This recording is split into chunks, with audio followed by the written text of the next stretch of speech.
I don't know if it's they only do right? So like the spring window, but I think we go to the Renaissance.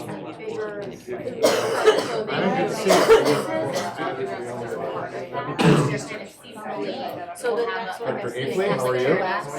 Welcome back. Windows section. Good to see you. It was sunny and delightful. That closed. Gary, how are you? Good. I've been using your name in vain all week. Oh no. I've been talking about certification. I go, we have a board director that has a PhD in chemistry and teaches cadets or pre-cadets at the Air Force Academy. Why did you come back? You should have just stayed there. Well, that's what's wrong with public education. The sleep difference. This is what I Hello, Jason. How are you? Tans. We'll start. Okay. Where's Jill? I mean, Julie. Julie is on right. Oh, there she is. She's Joe. That is Julia. Sandra's here too. Sandra's Okay. sniffing the chili. So good afternoon. Let's get started. Are we recording? Okay. So hope all of you had a wonderful spring break and there is lots on the agenda. It's April 3rd, 2024. Time is 4:02 p.m. Board members in attendance, Director Jurgensen, Director Hafley, Director Bankus, Carey, and Director Melpackham. Director Ott is joining us remotely today, and both of them, Director Ott and Director Nelson, are out of town. Director Ott is joining us remotely. Director Nelson cannot join us remotely and thereby excused. And Superintendent Gall is also here, and several members of his team are also here. The first item on the agenda is the preliminary budget development analysis, and this is setting the budget up for setting the district and the budget up for the next upcoming academic year 24-25. And Superintendent Gall, I'll turn it over to you. Dr. Comfort is joining us too, and I'll come to you too, Ms. Huber. I'll hand it over very quickly. I just want to thank the board and particularly you found the board. I want to thank the board and the team for putting together what I think is one of the strongest budgets I've seen in public education in a long time, because it actually translates the strategy on paper through the use of the resource of the dollar that it takes for us to get there. You'll see some changes in here that are different in the past, which is how do we actually put our money where our mouth is, and by continuing to over-invest and prioritize the highest quality instruction, we will ensure that we continue to deliver student achievement on behalf of our students. And I'll pass it to Dr. Comfort. All right, thanks, Superintendent Gall. Melissa, would you mind bringing up the one-pager? Good evening, board. Thanks for the opportunity to come and chat about the budget. I want to first acknowledge our Executive Director, Senior Executive Director of Finance, Ms. Haranik. You're going to see some exceptional work, I think, today, and that's all her and her team. Ms. Huber will speak to that in a bit as well. I wanted to start by kind of saying everything that the board talked about last year in terms of why this might be a challenging budget has come true. And so, yes, ESSER is ending and there is that cliff. Yes, we are seeing the impacts of what the end of declining enrollment averaging for the district might look like. Yes, we're seeing challenges with funding from the state. So all of those things are currently true. And as we were initially entering into the budget development process, it became about mitigating those risks. How do we minimize the impact of ESSER ending? How do we minimize the impact of resources declining across the district? And then, thankfully to the superintendent and the board, there was a request made to say, don't just mitigate risk, but make this a more strategic budget. And so we did a pretty good turn in our strategy, and I think you'll see that represented in the budget documents that are hung. I want to start with the District 11 budget profile. This is a new document for us. We're trying to transition from the PBDA, the finance Excel sheet that we typically talk about as the budget, to something that leans more into hopefully making more sense for our community. And also, you'll see there, we led with where we are academically. That as a request of the board, we've been asked to build a more strategic budget that focuses on our classrooms and on academics, and so we thought that we should lead with where we are. And so you'll see that that's our mid-year data, and while there have absolutely been some improvements and some growth, we still have, most of that bar is still white, which means we still have a long way to go. And so then you'll also see enrollment projections. We've talked about this over the course of our budget conversations. We're projecting that our traditional enrollment will be consistent with this year, and our charter enrollment will be up probably over 1,000 kids. Now remember, all of these numbers are still in draft. We don't know what's going to happen with Orton as a charter school. We know that Globe just closed, so there's going to be some moving numbers, but we feel confident that that's going to be pretty close. And remember, while we talk a lot about money that we get from the state and what the percentage is, and I know that percentage by heart, and Laura and I talk about it every single week, the number one driver of our budget is our traditional enrollment. That is our number one strategy. And so as we want to take control of our budget destiny, it has to come by us managing our enrollment. It really doesn't matter what the state gives us if we fall back into significantly declining enrollment where we lose 700, 800 kids a year. And we're learning that this year with, even if our enrollment stayed the same and we stayed in declining enrollment averaging, we're going to lose 750 kids worth of funding. Right now we're being funded for over 1,000 kids that we do not have. And so we're gonna feel that impact as we get out of declining enrollment, but increasing traditional enrollment is our number one strategy to everything that we want to do with our budget. So then you'll see there on the left that anticipated new recurring revenue. It's not a lot of new money from the state this year. And that's not because the state that their percentage is really low. We're mapping that at about 6.8%. That's a decent number. It's just because we don't have more students and because of the end of declining enrollment averaging.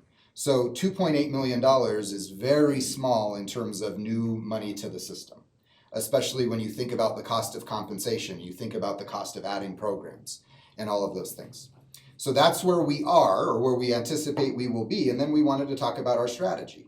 And there's kind of two sides of this staffing coin. As we've talked about before, the graph on the right shows that while we've declined in enrollment about 28% over the last 20 years, our staffing rate has stayed consistent or actually increased a little bit. On the flip side of that, based on the request of the superintendent and the board, we're investing in the classroom.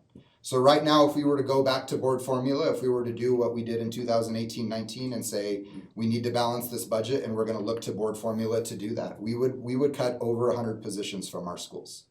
Right now, we've been able to take 46 ESSER positions and build them into the recurring budget. We also just got done allocating over 30 additional FTE through our MLO, through our strategic staffing initiative. So the strategy of resourcing our classrooms and our schools is in full force. And so we'll continue to do that. So those strategies, though, result in a negative budget impact for us. And so you'll see when we look at declining enrollment averaging, current staffing, new recurring expenses, we're kind of starting at $4 million in the hole. And so that's a tough place to start. As you know, this year our mismatch, it's actually only running about 3 million, but when we built the budget, it was about 6.5 million, and that's high for the district. And so at the request of the board, we need to go no higher than that as we continue to build this year's budget. And so that put us in a position of thinking about where are we gonna make strategic reductions in our budget. And so I am incredibly grateful to the chiefs and their staff for taking that decision with grace and finding ways that they can reduce their budgets in a meaningful way, but with minimizing the impact to their current programming. And so you'll see we reduced the overall budget by over $4 million. 700,000 of that is our retirement differential. We'll talk about that in a sec. But the remainder of that is us reducing our overall budget impact, and that came centrally. And so you'll see kind of what that looks like. But remember, that was primarily, not wholly, but primarily through natural attrition, vacancies, retirements. We also did some recurring budget reductions. This wasn't about cutting a lot of people with existing jobs. And so I think our chiefs did a brilliant job at that. But we're hoping that a page like this more clearly articulates our strategy than just kind of what the PBDA would show, or even what our proposed budget will show. And so we'll transition, Melissa, if you're okay, over to the PBDA, just to kind of set the stage for where we are. So the number we've been talking about from the state from the beginning was 6.6%. We've ticked that up to 6.8%.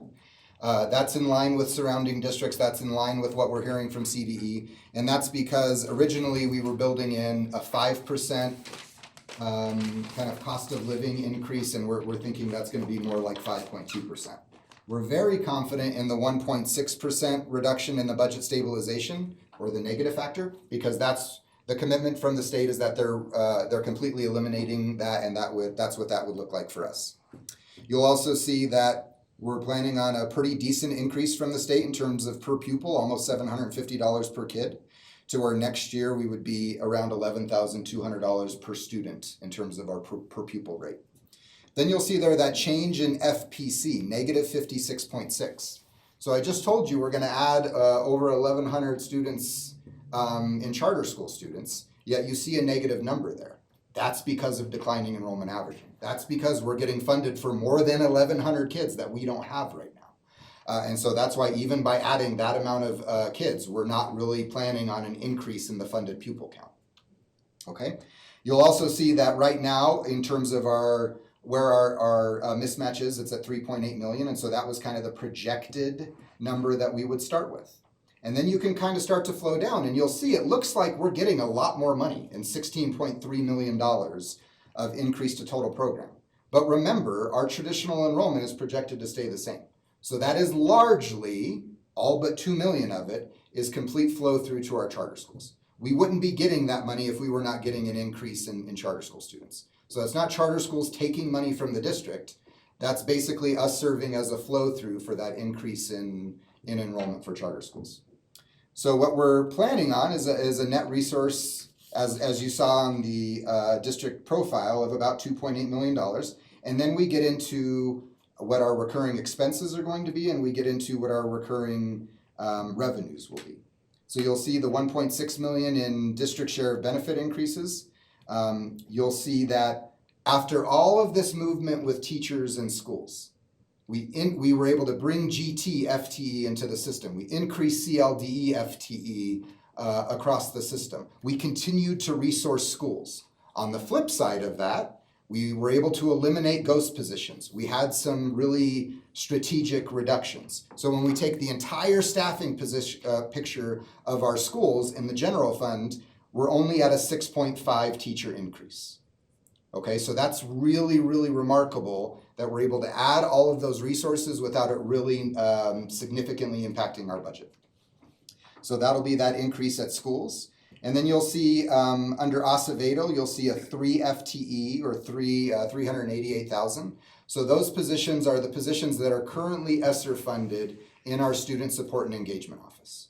Originally in our plan, we were not going to continue those out of ESSER. Those were going to be one of the positions that were sunsetted after this year. Because remember, most of our central office positions that were ESSER funded are not continuing. We did as much as we can in schools, but we didn't continue many central office positions.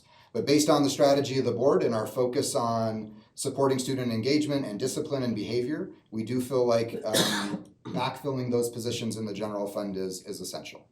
So that's what you'll see is those increases. And that's kind of it, right? We have a really, really tight budgeting process. If you've been on the board before and you look at our PBDA in the past, that list is miles longer. Because we typically have new programs, we typically have new this, we typically have new that. We had to lock down a lot of those things this year because it's not a big year in terms of recurring money. You will see we have, based on feedback from the DAC Budget Subcommittee and on feedback from the Finance Department, we have been able to move some of our contractual obligations that came in the IBR process from non-recurring to recurring. So those are things like board compensation. Those are things like an increase to utilities. Those are things like our power school relationship. Those are things that we know are going to have to happen every single year. And what we heard loud and clear from the DAC Budget Subcommittee is that's a recurring cost. At that point in time, I didn't have the budget to be able to honor that in the recurring category. Now we think we've been able to bring that in a reasonable way. So taking all of that into account, then we get into where we're reducing, and you'll see basically where chiefs reduced positions and where they reduced recurring budget. And you'll see each chief had a little bit of a different strategy. As a chief, I did kind of a mix of recurring budget and of open vacancies. Some chiefs did more reduction in open positions. Some chiefs decided to cut primarily in their recurring budget. But overall, you'll see a pretty significant reduction in FTE. And again, remember, almost all of that is a current vacancy or a retirement. And so our net, where we're ending on the recurring side, is $77,000 as a mismatch in the red. And so what that means is we basically have a balanced budget. Now remember, this PBDA does not have recurring compensation on it. And so now that's for the board to decide how comfortable are you in terms of recurring compensation versus the mismatch that you're willing to have. But we've been able to mitigate the remainder of the budget so that you're not starting with a $3 million mismatch and now have to figure out recurring compensation. So we feel really good about where that is. On the non-recurring side, remember we're starting with a projected fund balance of just shy of $54 million. And that's been accrued over multiple years of ESSER paying for things that then the district didn't have to, of vacancy savings. So we're still sitting on a large fund balance. We will need to maintain next year a fund balance of $25 million, right? That's what this district needs to have to make sure operations stay and we're okay. You'll see we've already, as a placeholder, set aside $15 million for non-recurring total compensation. That will be obviously at the board's discretion in terms of their strategy for that. And then you'll see the remainder of those reductions are in your IBR packet of non-recurring new expenses that we want to cover. And so I think that's where we are with the PBDA. You want to President O'Taken, any questions on either the budget profile or the PBDA, and then we can get into the IBRs. Let's open it up. And then if board has any specific questions on the new requests that are coming in itself, the 7 or 8 items which are part of the budget request, that non-recurring and the recurring, we can ask that too. You didn't go into all those details. I thought Ms. Huber might give her remarks, okay. And then, but yeah, I'm happy to answer questions in any order. My first feedback to you, Ms. Olson, if you can pull that previous one-pager that was up there.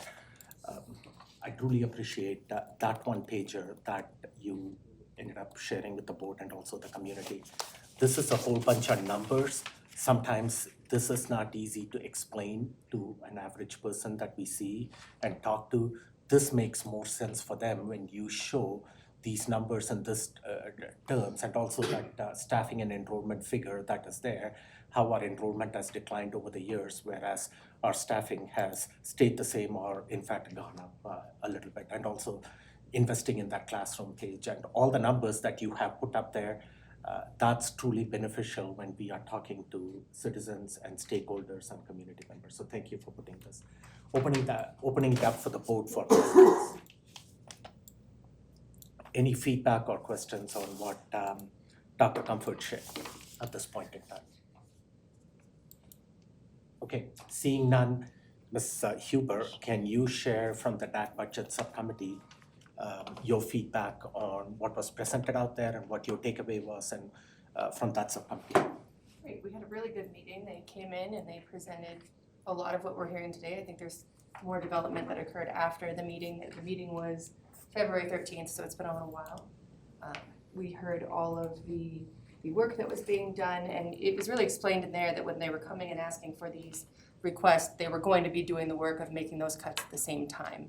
So they didn't want to come in and say, kind of, just keep the two piles of things separate. It worked really well. We had a lot of good questions. I think all of our questions were answered. Lyman would know better than that on that one. But I just can't believe how well all the teams have come together to do what's best to keep most of that money in the classrooms. And I think everyone was really pleased with that. We also liked hearing about the utility initiatives that are happening here with sustainability. And we had, it was a great meeting. I think everyone was really happy to see that the direction that the district's going. I think everything had an explanation as to why we're doing what we're doing instead of just this is what we're doing. we look forward to kind of talking to the community about that. And I think the budget committee gives people an opportunity to go back into their community and say, this is what our district's doing. You should take note. And I think we were all really happy with almost all of it. So. Do you have any questions about, I put up a much shorter brief than I normally do. Do you have any questions on any of those comments or questions? I will say we did a different format this time. Normally we go through and we go back and we vote. I thought it might be more beneficial to get those comments in there and the questions. So those comments and questions may be from more than one person, or they may just be one person's comments and questions. We feel really confident in the budget that the district's putting forward. Okay, thank you for the feedback. Any comments, thoughts, or questions? Dr. Comfort, you had something to add? I don't, Okay. no, I'm sorry. Any comments or questions? The DAC Budget Subcommittee presented a report to the board, which is attached on board docs to the public to see. So thank you for putting together that report. Are there any comments or questions to Ms. Huber on the report that she presented to the board?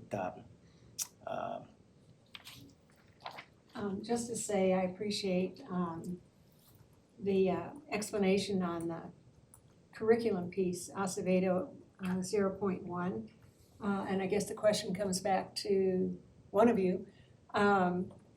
So when we're using district funds instead of school-based funds for curriculum, are we implying that the district now will take over buying throughout the district the curriculum that we've said we want you to use, as opposed to putting a line item budget into the school's allotment to buy their own curriculum? I'd say it's more of the former. We've certainly gotten tighter on how it is that we're delivering curriculum. There will be examples where schools have authority through either pilot or the requirements of that individual school. But like Eureka Squared is a district cost that we pick up and supply to the school. Do they do the same thing for Wonders? When they decided Wonders was going to be our reading curriculum, did the district end up paying for every Yes. school? Yeah. Okay. What about social studies and science? I believe those are also picked up. They are, yeah. By the So yes, by the district. So currently, social studies is under consideration in terms of a. I don't know if Ms. Acevedo's here, but under the new social studies coordinator, that money is actually in the MLO. Remember, there's a line item for curriculum and instruction in the MLO. So that's what we're trying to do, is bring all of these things together. I will say, coming from another district, that is a wonderful thing that District 11 does, which is purchase curriculum for its schools. As a principal in another district where you had to save money for 5 years to try and purchase your own reading curriculum, I think it's really remarkable that we pick up that cost for them. And that's exactly that prompted my question. And so it used to be a 5 to 7 year cycle. Are we away from that tradition, and now we're looking at strategically planning our curriculum to increase student achievement? And so if we keep a curriculum for 3 years, then we may change if we find something better. I think 3 years is too short of a cycle, but we're building the budget with that intent. It will be a several year cycle for us to move from this, there's leftover money, we use it for things that we use every year because we know there'll be leftover money. So the goal every year is that mid-year and end of year should be getting smaller, because we should be budgeting, first of all, acknowledging the combination of HR and finance under one chief is the one that discovers that there's over 100 ghosted positions. That's able for us to bring ESSER back in and not have that big of a bump. But that's a lot of money that we carried as a buffer every year at roughly $100,000 a position. Fully baked, 100 positions is $10 million. So we've been operating every year on knowing that we get a Christmas shopping spree of $100 million. So Brandon, and if I don't want to go backwards on the slides, but in the acknowledgement of different strategies for chiefs to get to their number, what Brandon has been working with the cabinet is, you need to get to your number. It's not my job to get you to your number. So we're empowering chiefs to be able to manage their budgets. Academics has some of the largest, least accountable dollars in the system because of the way they've been built before. We're moving into the direction of what you said, but I can't say to you that we're completely there yet. especially if the board were to decide overnight that you don't like the math curriculum and you want a new math curriculum, we're not programmed to have those dollars ready yet. Thank you. Don't most schools have $50,000 in? Yeah, schools definitely still get funding to support curriculum initiatives. They're just not typically their tier one. They would be supplemental, or obviously Title I schools pay for 95th percent group, reading interventions, lots of those things. But in terms of the core tier one and tier two curriculum needs, it is largely district provided. I know we're still working on, and some of these requests are actually in here, for some of our secondary high school classes, having some consistent materials there. And Tamara's coming back from the teacher forum at Chipeta. That's why she's not here to give any more comments on that. Thank you. Are you done, Director Bankus, with Yes, your I am, plan? thank you. Melissa, could you pull up the other page, that one, the top page with all the requests?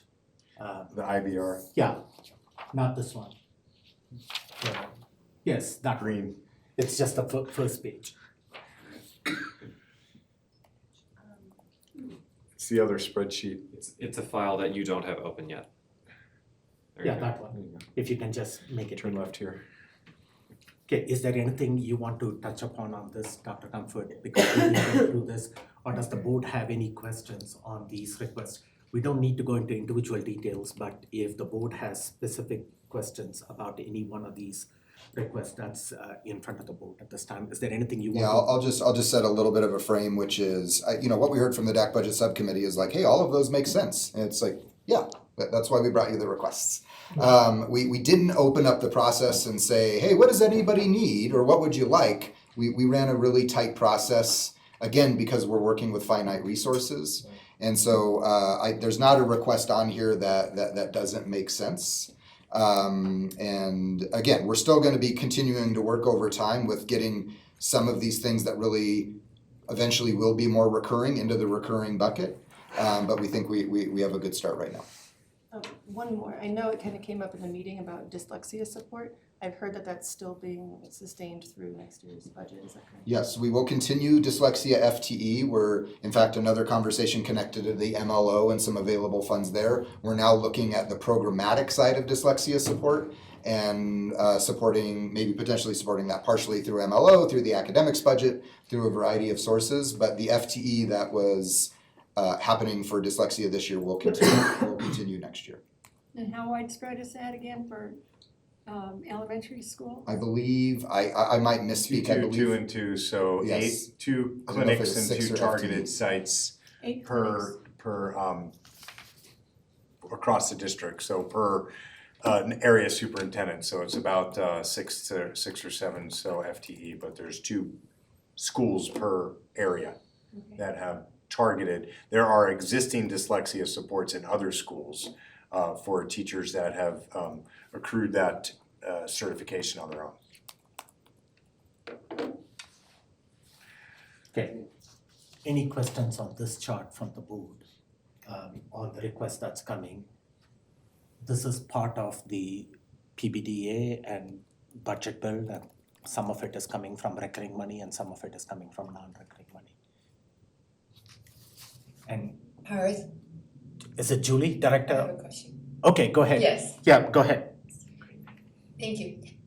Question about the increased fuel prices and utility expenses. Do we think that there's enough money to address all of those concerns at this point? Because it sounded like those have been reduced. Thanks.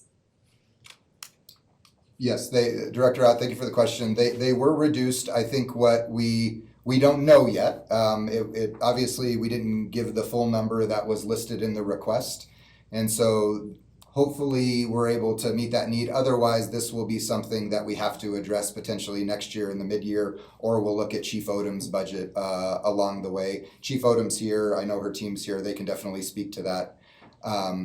But we're not recommending funding the full amount.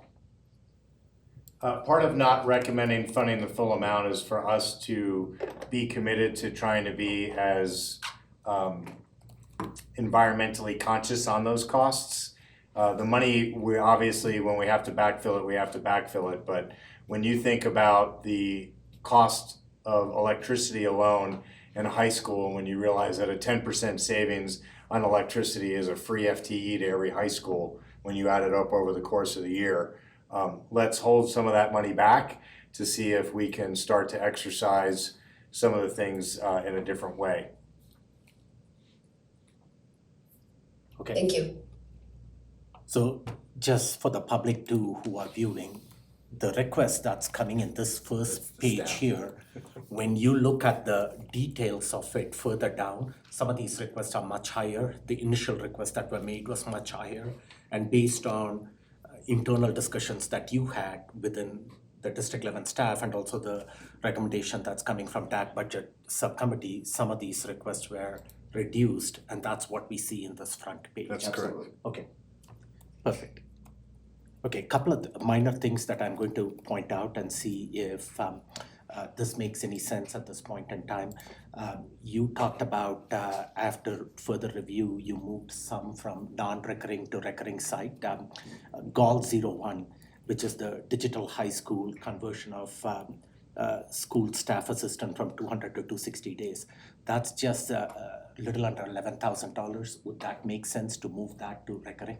I think we absolutely can in terms of cost. I think that the conversation that we had with that budget subcommittee is, I don't know if that's a forever plan or if that is we need to see if 260 days for that employee fixes the need, and so we can evaluate that, and then it's a very simple move to recurring.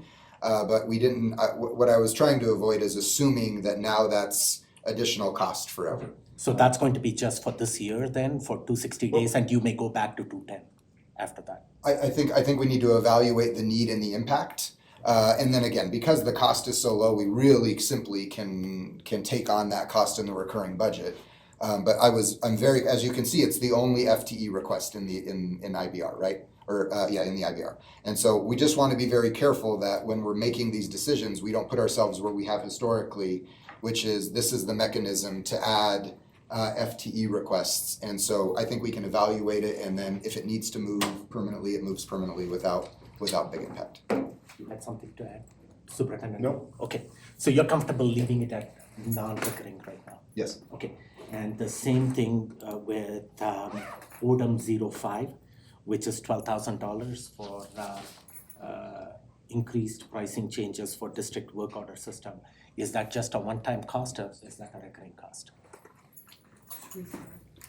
Yeah, so we haven't moved all of the contractual obligations. You'll see AlloView there is still non-recurring. Again, I think that we need a plan to move those over, and we need a plan to evaluate every single year are these continued recurring costs, right?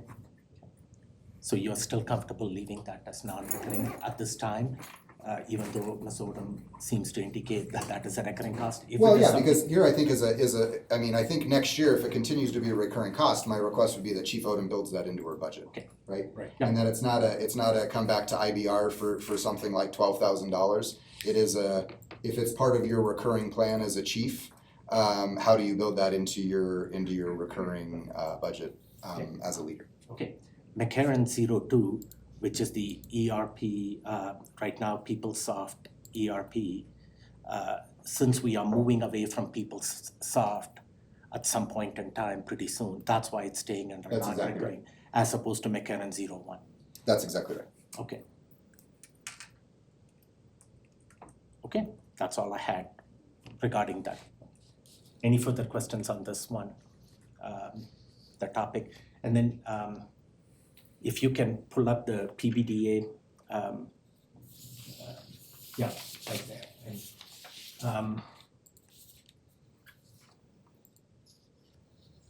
And if you can pull it down a little bit.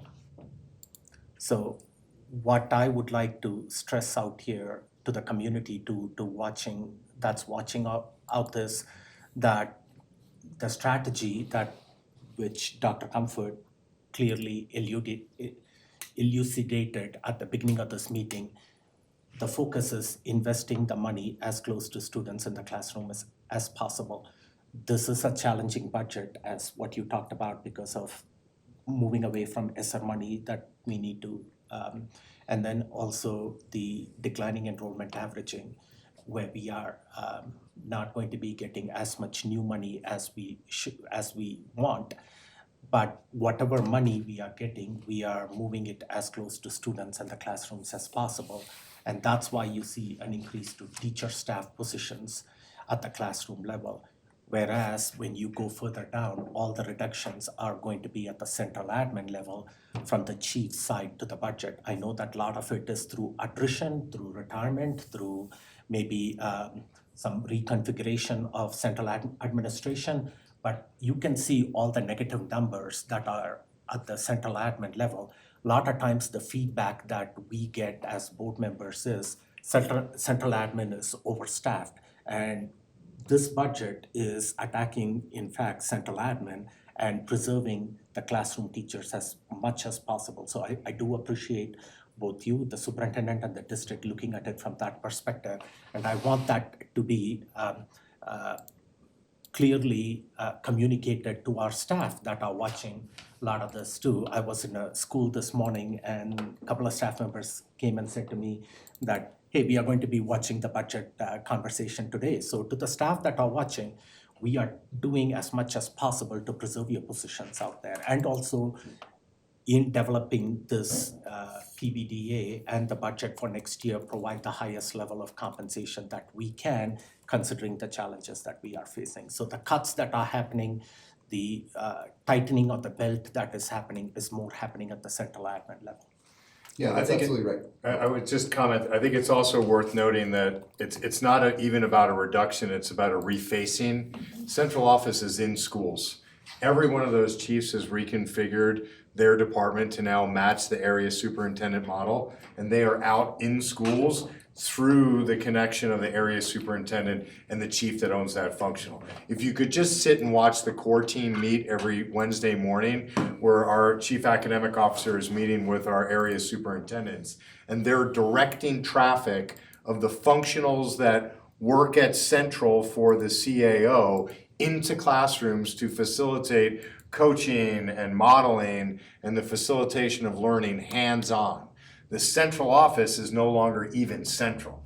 It is dispersed into schools every day based upon the needs of those schools. And seeing the operations team holding up the wall back there as well is just another commitment of that. The regionalization of those resources has allowed us to be able to take some of these efficiencies and distribute them into a way where we're not programming tens of millions of dollars against positions that we don't fill. So now we're actually putting our money where our mouth is. Yeah, and just piggybacking on that, even though we see all these central admin cuts, this is not going to result in inefficiencies. This is going to, in fact, Increase improve, efficiency. increase efficiencies. We are still going to be, this doesn't mean that HR is going to now take 4 months or 4 weeks to process a paperwork. The efficiencies are still going to be where it is at right now, or in fact improve efficiencies. Our central admin staff are going to continue to lean in and support our middle level staff. And the work of the central admin is not going to be compromised because of some of these budget cuts that are happening at that. So from your side, the cuts that you have in place out there, that addresses Superintendent Gall, that addresses what you need as far as the budget goes. We don't need to cut any further. Is there anything more that you need to address at this point? No, we feel really good about this year's budget, and it's setting us up well for the next year's budget. So there are follow-on conversations for us as we continue to right-size the system to support the number one way to student achievement is. Access to high quality instruction. Thank you, Chris. Okay. One other thing that is addressed out there, Summer Bridge. Could you maybe give an idea as to what our future plan for Summer Bridge is? I know we are going to talk about Summer Bridge, but we have set aside about $1 million for Summer Bridge for next year. Yeah, so I think it's strategy that I would focus on. So we are setting aside a chunk of money because we know we will have a summer bridge next year. Ms. Acevedo and her leadership, they're going to evaluate this summer bridge. They're going to decide the size and scale of that for next year. And where I'm hoping that we can get as a system is that we're already planning next year's mid-year now, right? Next year's mid-year is Summer Bridge. There's gonna be a few of these other things that we need to clean up, but instead of it being, hey, we got $9 million, what does everybody want? We already know next year we're addressing Summer Bridge in the mid-year. And so I think that's how we build a more strategic budget, is it's not every time we have a pot of money we open up, but instead, what is the most strategic thing that we need to be focusing our resources on? And so while we've set aside money, we know that that's not gonna be enough. And so our mid-year budget will come in and close that gap for the size that Summer Bridge needs to be next year based on Chief Aceveto's review of this year's Summer Bridge. What are we approximately spending on Summer Bridge this year? Well, the Summer Bridge that happened this last year, we spent a little over $4 million, between $4 and $5 million. We're planning a larger Summer Bridge in terms of duration this year. And so we have plenty of money budgeted to make sure that that can happen through our final ESSER opportunity. Okay. So when we are setting aside $1 million for next year's Summer Bridge, it potentially could be a little bit more, but we need to figure out after this year's Summer Bridge, what is it that we need as far as finances goes to address that and make it a little bit more efficient. We may not, because it was coming through a grant money, we were able to spend $4 or $5 million on Summer Bridge. We may not be able to afford as much in future Summer Bridge, but you can come back with the report later on. And then the rest of it looks good. So you need some direction from the board at this point in time, if I remember. Yeah, so I think Ms. Hranek and I were discussing, this is the preliminary budget development assumptions. Obviously, Ms. Hranek will move forward tonight, assuming the board is in support of developing the proposed budget for the year. We're hoping that we can do that with thumbs and that we don't need to go through a formal non-action process. Because Mr. Hranek needs to start building that budget. Obviously, any changes between what is represented on the PBDA and what will come in the proposed budget, we will separate and have and completely share that with the board. But we are hoping that we will get the appropriate vote from the board tonight so that Ms. Hranek can start the daunting task of starting to build the proposed budget. So by doing that, we just don't need to bring it up in the next two board meeting agenda. And so we can open up some time also to make that board meetings a little bit more efficient. So board members, if you have any concerns or questions, this would be the time to address that. So then we provide a collective thumbs up and you can develop the budget based on this preliminary green sheet that you have in front of you. Of course, there are some unknowns out there as far as what SFA is going to end up coming and giving us, but those are the things that you can keep us informed on.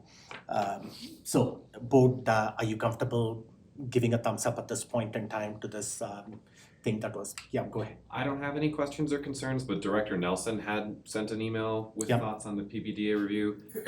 Would it be appropriate to bring up something in her Yep. email or? Absolutely, bring it up right now. I was going to bring up one thing, and thank you for reminding that what Treasurer Nelson shared with us in that email, and you can comment on that too. Superintendent Gall received that email too. One of the things that she commented on was, let me make sure that I get the information right regarding that, was whether we should take a more aggressive approach, aggressive reduction approach in the IT department in this budget cycle. Is that what you're That's what I talking was going to about? bring up. Okay. Yeah, and so we've been working with Chief McCarron, who will be retiring at the end of the year. So we have a 2-year plan to move from a technology division to a technology department. And so what you're seeing right now is the front end of that. We have a couple of retirements that were also announced this year that have a transition year next year that we think it's in our best interest to keep the structure that we have for them right now for the expertise that they can bring. And then at the end of next year, you'll see a significant further reduction based upon those transitions and a reorganization based upon that. But the bulk of that is it's a technology division right now, ending this year with John's retirement, and then transitioning next year into a technology department.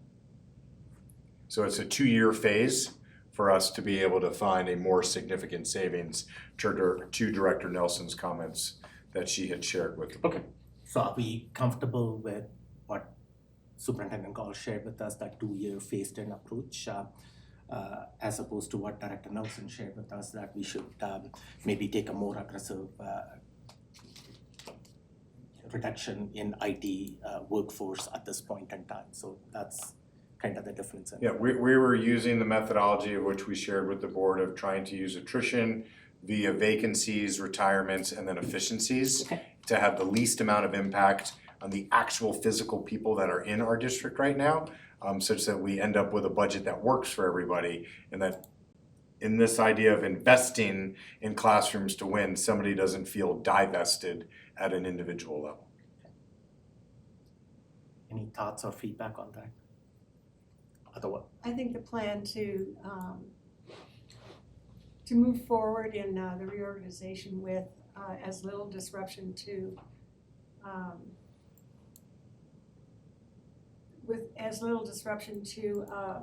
a program strategic approach is what direction I would support. That we've talked about PeopleSoft, we've talked about the IT department, and to know that that's going to happen, it gives people time to plan and to reprioritize their own goals. And so I'm good with what you've laid out in front of us. okay. Unless board members disagree with that, then we are comfortable with the direction that Superintendent Gall suggested, which is a 2-year plan to generally face in some of these reductions that are taking place at this time and not having to Further impact. reductions. Yeah, So there are further reductions from each. okay. And I think the message that goes out that, and this is the first district I've worked in where actually there has been a concerted effort to take a look at those who are associated with a centralized office and reorganize it such that, as you said, the resources from central office are dispersed into the schools and closest to the teachers and the students. And I think that again, it's the first district I've been in where that's been a concerted effort. And people have an opportunity to plan accordingly. Is there anything else from Treasurer Nelson's email that you need to address, Director Kate? That's the main one that I thought ought to be brought up. Thank you. So are we comfortable with what has been presented as such, again, going through? Thumbs up. Okay. Could we have a thumbs up so we know with what has been presented? Okay. Ms. Olson, can you pull up that one pager? I just want to summarize quickly one thing before we move on, and if you can increase the size on it.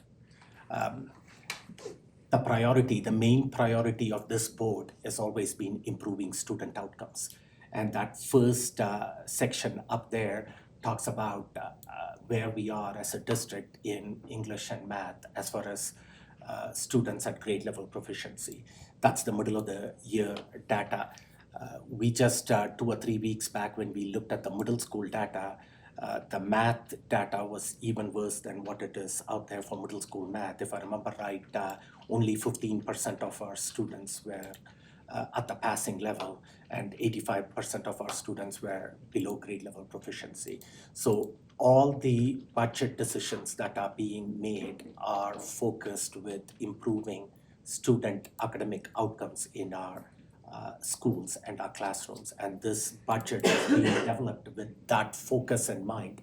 I appreciate all the chiefs also looking at their individual department budget and finding places where you can maybe tighten the spending a little bit so that our students and staff can benefit at the school level.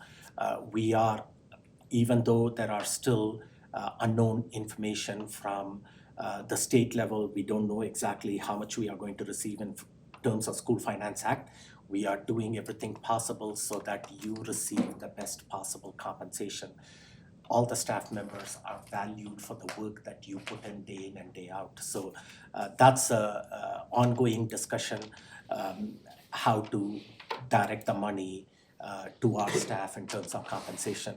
And I will end with what Dr. Comfort shared with us is we are doing as much as possible to preserve our teacher staff positions even beyond the board recommended formula at this point in time. But this is a short-term solution. The only way to ensure permanence and sustainability is to increase traditional enrollment in our schools, like what you talked about. We are coming out of declining enrollment now. I'm so glad that we are coming out of declining enrollment, but the success of this is going to be that we need to stay out of declining enrollment. That's how we, for the long-term financial health of the district, we have to stay out of declining enrollment. If we fall back down into it, we cannot sustain this any further.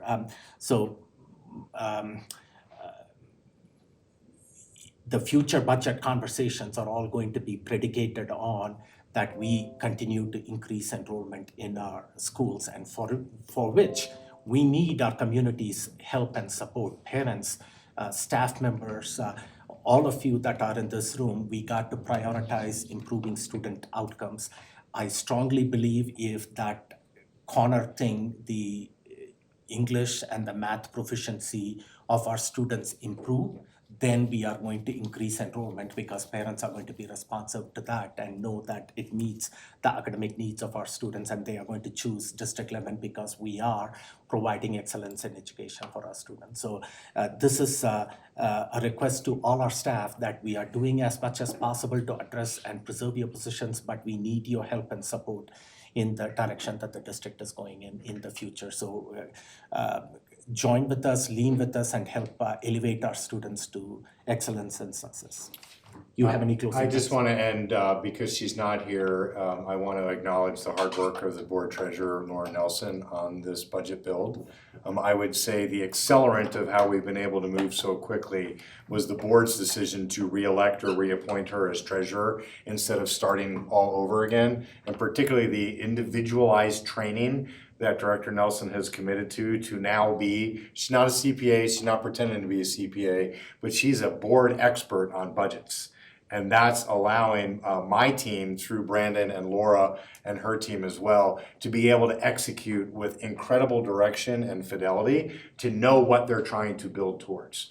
Nobody's throwing spaghetti on the wall. Everybody knows exactly what meal we're trying to make, and we want more input to understand a little more spice here, a little bit less salt, always less salt, especially at our ages. But we're excited about this budget. We appreciate the direction of the board, but especially since Director Nelson's not here, I wanted to be able to champion her direct support that we've had ongoing and continuing forward with the budget bill. Okay, that's a great point that you bring up. The school budget for an average board member that's coming in, it's kind of drinking like a fire from a fire hose at that time. And if you have some of the continuity in that position, then they've had time to digest some of this information, and we can build on that. So thank you for mentioning that, Superintendent Goff. So this will not, for your information too, this will not come in front of the board as non-action or action. You got the support that you needed. I didn't ask Director Art if you were comfortable with that, but I can see you, Director Art. So just for your information too, this is not coming as non-action and action. Dr. Comfort got the board direction at the start. So moving on to the next item on the agenda, it is the 5 essentials data. This is the survey data that our staff, parents, and even our students take, and feedback that, and by the way, before you go, Ms. Huber, thank you for all the work that you did too. Thank you. Thank you. So the 5 essential survey data that our staff, parents, and students take, and we got feedback on this, where this is some of the culture and climate and the engagement that happens at the school level, and all that translates into improved student academic outcomes too. So I will hand it over to Superintendent Galt. Yeah, we're really excited to give our annual update on our 5 essentials. We are showing strong growth in the areas that we hoped. We're really seeing positive feedback on the academic commitments of how we're trying to improve quality instruction. And so you'll see that through some of the collaborative items in there. And again, a strong leading indicator of where we expect to then see that translate into student growth and achievement. But I'm going to hand it over to David. We're excited to update the board on our 5E results. Thank you. So thanks for your time and taking a look at these results. This is the 5th year. Can't believe that we're doing that. We're just cranking through. So we'll take a look at this I want to lay out a little bit of groundwork just for our new members to understand how the survey, how the instrument is designed, and then what it's used for. And as always, if I can just set the stage for, we are absolutely committed to not having any one-off measure. So any survey, any set of questions, anything has to be tied back to academic returns and academic performance. So we'll spend some time looking at how these results do align with some of our adjusted actions in the work that Chief Acevedo is leading. So the foundation of it is really tied to your priorities. If we really hone in, it's student success and staff investment is really where it's looking at. But we can draw through lines out to the future vision, because this is really a foundational piece of data that principals and buildings use within their planning purposes. And so when we look at the USIP, the school improvement plans, you see 5E all over those. So what is it and how does it work? So basically the 5 essentials are made up of five broad areas, the first being effective leaders. The survey itself is taken by teachers and students. There are no principal feedback or anything on this. It's totally from the classroom perspective, looking at climate and culture at that level. So effective leadership, basically the feeling from teachers that working together. Collaborative teachers, how they're working with each other. Supportive environment is an important one from the student perspective, because this is a lot of what best first instruction, tier 1 instruction, text first planning is really looking at, is creating a environment and culture in classrooms that is demanding yet supportive, and how can we do that in the best ways possible. Involve families. This is from the teacher perspective. This is not being answered by families. That's our October instrument that we use. That's family answered. So this is from the perspective from teachers of how our external relationships are looking. And then ambitious instruction, really by design being the bullseye. All of these driving towards that from the student perspective. So this is level of challenge and engagement, and how much buy-in and do students feel they have in their class. So when we look at each essential, then it actually contains core measures. So when we look at collaborative teachers, the measures underneath that are listed, really looking at, do we have a sense of shared ownership and collective responsibility within our school and within our teams? When we look at involved families, then this is, remember from the teacher perspective, to what degree are teacher and parent relationships healthy? What degree is their trust, and what degree is their involvement? When we look at supportive, effective leaders, this is from the teacher perspective, and it's really a statement about the leadership of their building and how they feel that it has program coherence and that there's a level of trust. And then supportive environments from the students' perspective. This was one that really came out last year that I know the board has really looked at closely. This is where student safety comes in. And then student-teacher trust. These do start to differentiate based on the level. So post-secondary expectation and future orientation are high school measures. This is what are your plans for the future, and what's the likelihood of you doing any post-secondary work.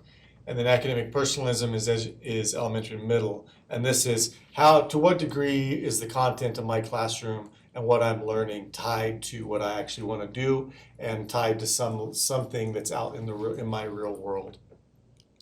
And then again, in the middle, ambitious instruction, and this is both English and math. And academic press is just that rigor with support, and then the quality of student discussion. So actually underneath each one of those measures then is maybe 3 to 4 individual items that a student or a teacher answers that make up the survey. So the research behind this, and it is a rigorous set of data going back to I think probably the late 90s out of the University of Chicago. And so they've been able to develop some statistical measurement that ties the results of the 5E to academic performance and outcomes. And really the takeaway is if a school is strong, so green, in 3 or more areas, they have a 10 times greater likelihood of significantly improving in math and ELA or reading. On the flip side, weak in one area, they decrease their chances to less than 10% to see improvement. So they'll either stagnate or move backwards. And our data over the last 4 years have also substantiated what you have. That is correct. Yeah, that trend holds true. University of Chicago developed that and discovered those out of millions of data points, and our data over 5 years has supported that. So now jumping into our own data, we see that we did have a little bit of a drop in participation, down 3% from last year. Participation is critical because in order for it to be statistically valid, they're not going to give us any results that are less than 50% response rate. And so that's what minimum participation means. Schools can receive a partial report, and some of our schools did do that, where they might have 50% in one area, or teacher response might be 50%, but student response is less. So they do get partial reports, and then it is optional for charters. So you can see I want to really celebrate our 90 or more participation rates with Chipeta, Edison, Halbert, Jackson, Midland, Queen Palmer, Rudy, and Sabin. We did have schools with 2 lowest student participation, as you can see there, and then schools with low participation rates from teachers, right there. Yes? Real quick question, some of the deltas between this year's participation and 2023 are very large. Yeah. Do you have any idea what's driving that? We are trying to chase that down. So we first always want to look at our own practice out of my office because we run the survey. And communication was out every week, if not more. And in some cases, we got feedback where it was the window was just missed, but we are drilling down on that more. Yeah, I know there's a specific great example at Buena Vista that was described to me this morning when I was there, that data point is slightly askew. But it does require further investigation to understand if there's, if it is communicative of a different issue. But there was a logistical thing at Buena Vista, I know for sure. Okay. Yeah, to follow up on what Superintendent Gall is talking about, I was talking to the principal this morning out there. Apparently, the students at Buena Vista are going to be given a different survey. They didn't take that survey at all. So that explains the 0% out there. That's right, they Because- had a modified survey because the it's 5Es Montessori. didn't meet the Montessori To model. Montessori education. So, for example, some of this survey questions are asking about homework. I guess in Montessori, they do the homework at school. I guess they don't do it at home. They don't assign homework for home. But anyway, they are designing a survey that is applicable for the Montessori education. So that's why Buena Vista is 0. Looks like none of the students were given the survey at all. But I don't know what the reason Come is. in low, come in at 0. Well, I know, which is fine, but I don't know what happened at Swigert and Palmer and Spark Online, where it's 1 and 12% and 26%. So it looks like they were given the survey if 1% of the student population, maybe it wasn't prioritized. So at we'll those. get an email follow-up to the board with each one of those schools. Okay. And the low teacher participation, Palmer and Swigert seems to be low student and staff participation.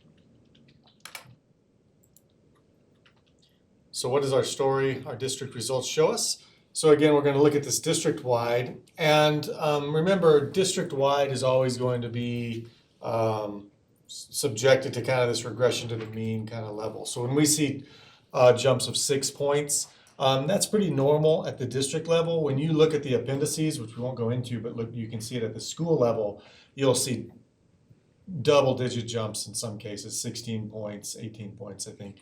So things get kind of compressed at the district level, but the takeaway is that we showed gains in rigor, instruction, and academic personalism, which again, we'll wrap this up with how it aligns to strategy, but that's exciting because of the amount of effort and work that curriculum and instruction has given to really developing this notion of rigor, tier one rigor, best first instruction. It is aligned pretty nicely. So 16 out of the 33 measures showed significant improvement at the district level. That's 3 or more points compared to 15. This is exciting. There were no significant declines in measures compared to 5 in 2023. Growth slightly underperformed, meaning we just didn't see the big swings that we saw last year at the district level. It's kind of stabilizing to that kind of +6, -4, -3 type of level. So it's kind of just stabilizing overall. When we look across the district, also new teachers are feeling more and more included and supported, and academic engagement is strong, especially in ELA. So when we look at some of these at the item level, one of the questions is what's the frequency of you receiving a mentor as a teacher? And so new teachers across the board are reporting about slightly more than half the time new teachers are receiving a mentor.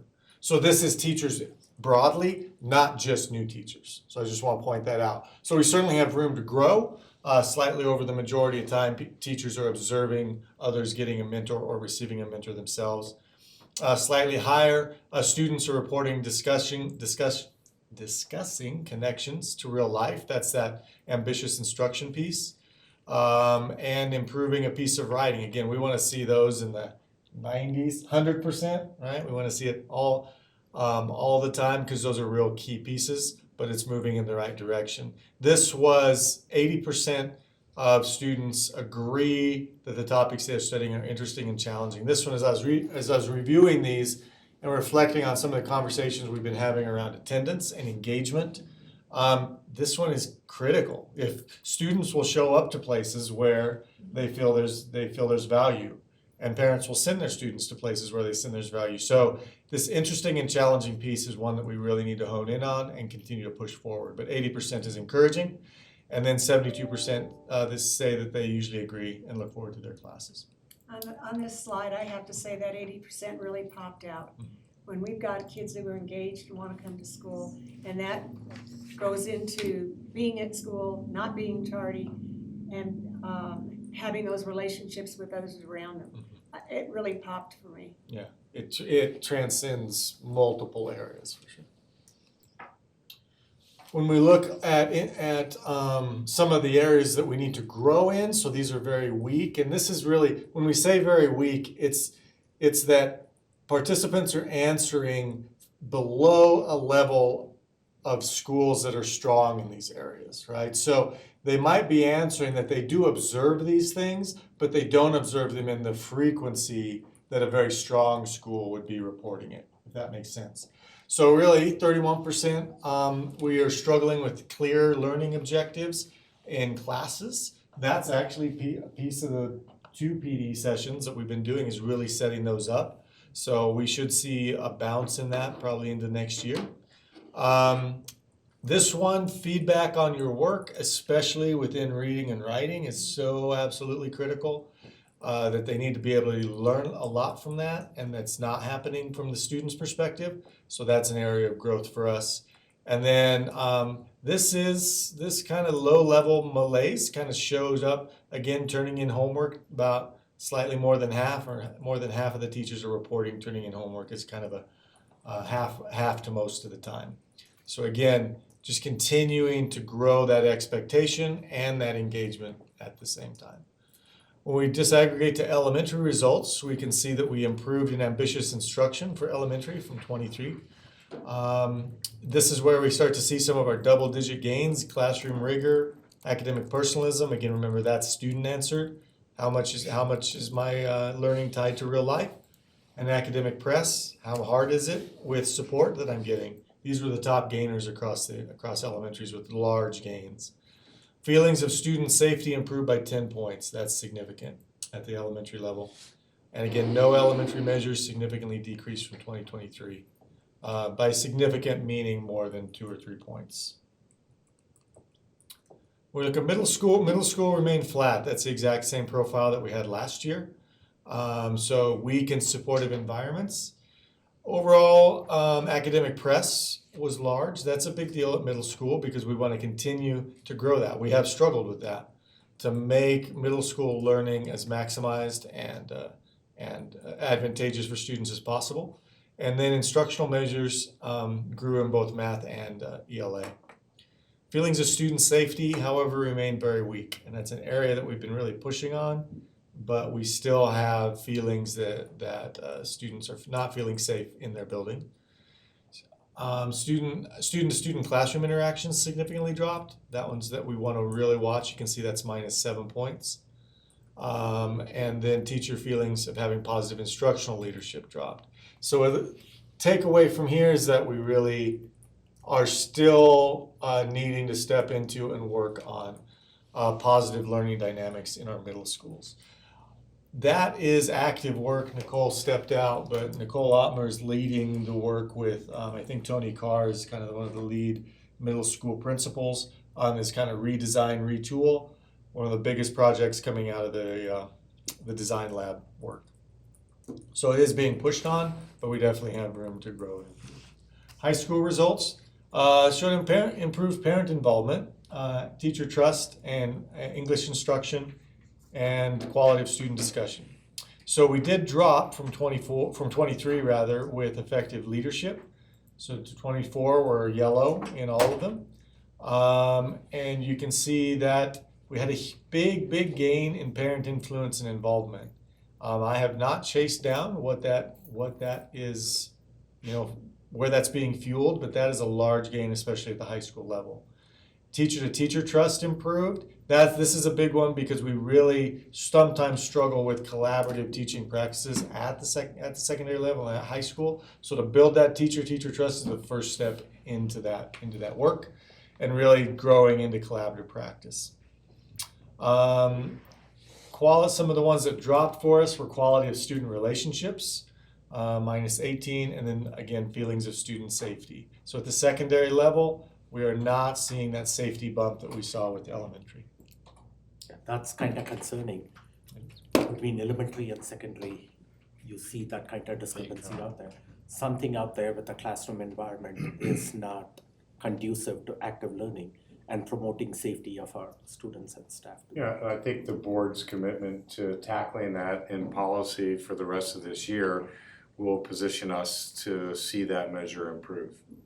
It's different, and a disruptive classroom has a whole different feeling at a high school level than it does at elementary school level. So to celebrate our schools that are strong in 3 or more categories, you can see here. So we have 17 schools up from 16. And this is significantly linked to academic improvement. And you can see from this list just intuitively and what we know about these schools, they are places where they are really pushing and have the pedal down on both ELA and math instruction. I want to really highlight Columbia. I have never, 5 years of doing this, and also our colleagues at University of Chicago were pretty amazed at this, going from very weak to strong in 1 year. A real testament to leadership there. So Columbia Elementary was added. And again, these are very highly correlated. And most schools, I want to point out, are strong in ambitious instruction.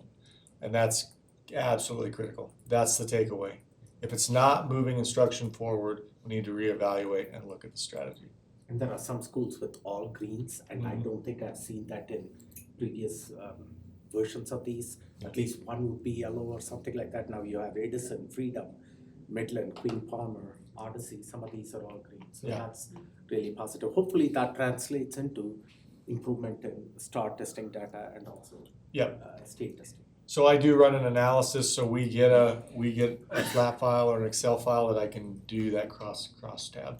And what would you estimate the R squared is from green to at least growth in a building. I mean, it's gotta be over Was it- 80, Yeah, it was like 0.85, like 0.9. 0.85, 0.87. I think last year we had one outlier Midland, of the schools. I think Midland was higher. Yeah, we had one outlier and we were I wouldn't say write it off, but we were able to say it was just such a small sample Yeah.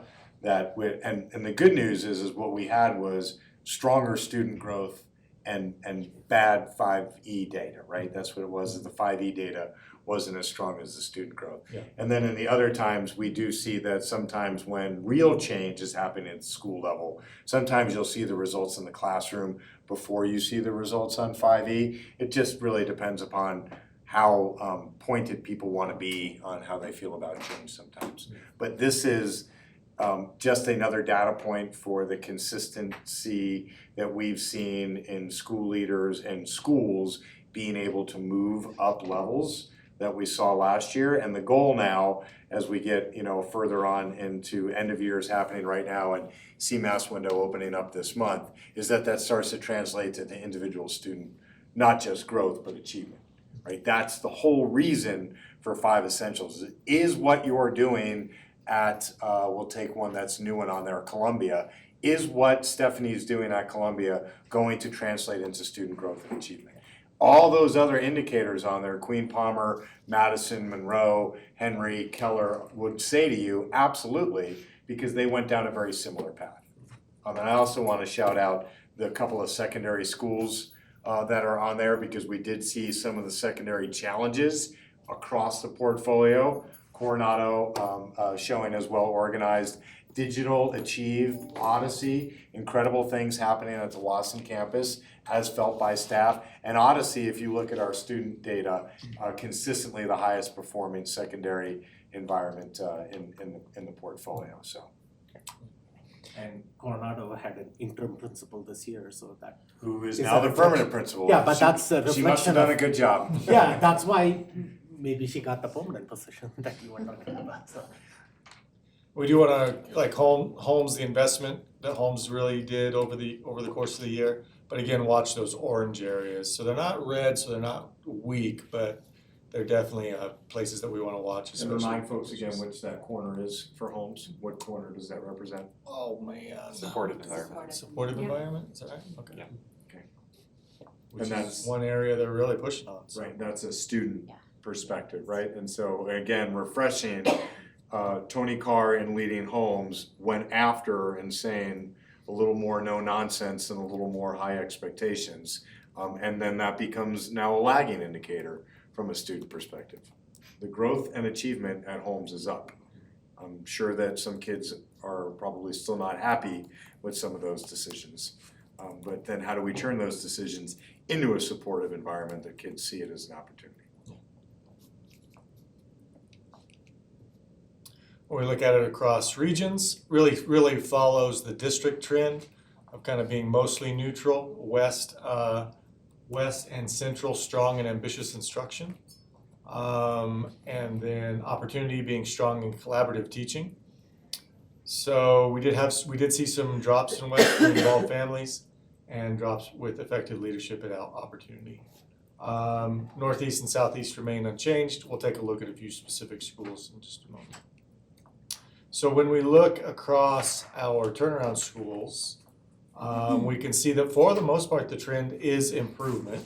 There's still red, but we're seeing, for example, Man really pushing on those top 3. Man really coming out of a very, the environment and culture in 2023 was a challenge at Man, and it really is looking like it's starting to stabilize. The only exception to this is Twain. But Twain is really focusing in on several different aspects of instruction and how they're using data, and the conversations they're having are very different. So even though it's flat, it'll be interesting to see where they land there. I want to point out Mitchell. Really, that's at the high school level. Those are big changes. To move that many essentials into in a positive direction is a big deal. So overall, we can see that. With a couple places that are flat, overall, we're moving in the right direction. Midland, again, is just so often affected by its sample size. That's what you. That's where, yeah, last year it was all green, but still the data didn't, but the sample size. Go ahead. to Mitchell's credit, those 3 that improved are all teacher driven.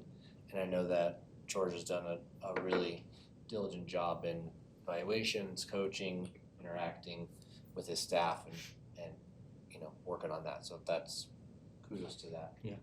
Yeah, really a model for the district. We're actually taking a lot of Mitchell's work and applying it in task force. I'm aware. And then So- Columbia, that looks really promising out there. Yeah. From where they were and jumping to that level. That was very cool. So adjusted actions, how does this relate, ultimately, again, this is the point, right? That if it's not tied to our actions and tied to our academic protocols and strategies, then let's not do this. But where we saw significant growth in all those areas, it is tied specifically to BFI and text first planning, which as we look at the PD investments that have been happening this year, those are very highly aligned. Growth in academic personalism and peer support, again, is tied to really quality, high-level tier 1 instruction and engaging students with the learning where they're at. How does it become important to them? That's the art and beauty of teaching, right? Getting a 6th grader interested in whatever you're supposed to, like that's the beauty of the whole thing. So Art history. I was always happy to teach science because you could always blow something up and get them back in line. But so significant growth in quality PD. Again, going back to, I think, I don't know, my time here, I just want to give props to Tamara's office in really aligning every K-12 meeting is the same message. And now we're just drilling down deeper, and now we're drilling down deeper. And it really is showing up in purposeful planning. And then strong performance and socialization of new teachers. This is an area that we're still continuing to invest in, but it's nice to see some gains there. This is really. Go back to the last Yeah. slide. I find academic personalism an odd title. Yeah. And so personalism means personal responsibility for their own academic learning. Is that the definition? In this case, that's a secondary output. Where where the questions are looking at is how aligned to my goals and my interests and the broad world around me is my learning. Like Would that go back to, I find my classes interesting and engaging? correct. Okay. Correct. Okay. Another question is my teacher often ties real world examples to what we're learning in class. That'd be another item. The one metric that stands out to me is the new teacher socialization. We talk about new teachers sometimes being thrown in the deep end of the pool and they got to learn. And some of it is reflected in the data that teachers sometimes after 3 or 4 years want to leave that profession. So supporting teachers early on in their careers hopefully will translate into teacher retention. So I know that Superintendent Call, you made it your personal effort to visit every new teacher classroom. So I think that We have some pretty remarkable data that Nicole's put together from those visits and mapping our new to teaching teachers to the district. That is informing a lot of how we're doing some of our training this summer to ensure that all our new to teaching teachers get that extra opportunity that we promised them, and that we codify that going forward. So it's been a remarkable success to be able to track them. We're really excited about a new ERP where it'll be less laborious for us just to be able to search who is new to teaching in the system.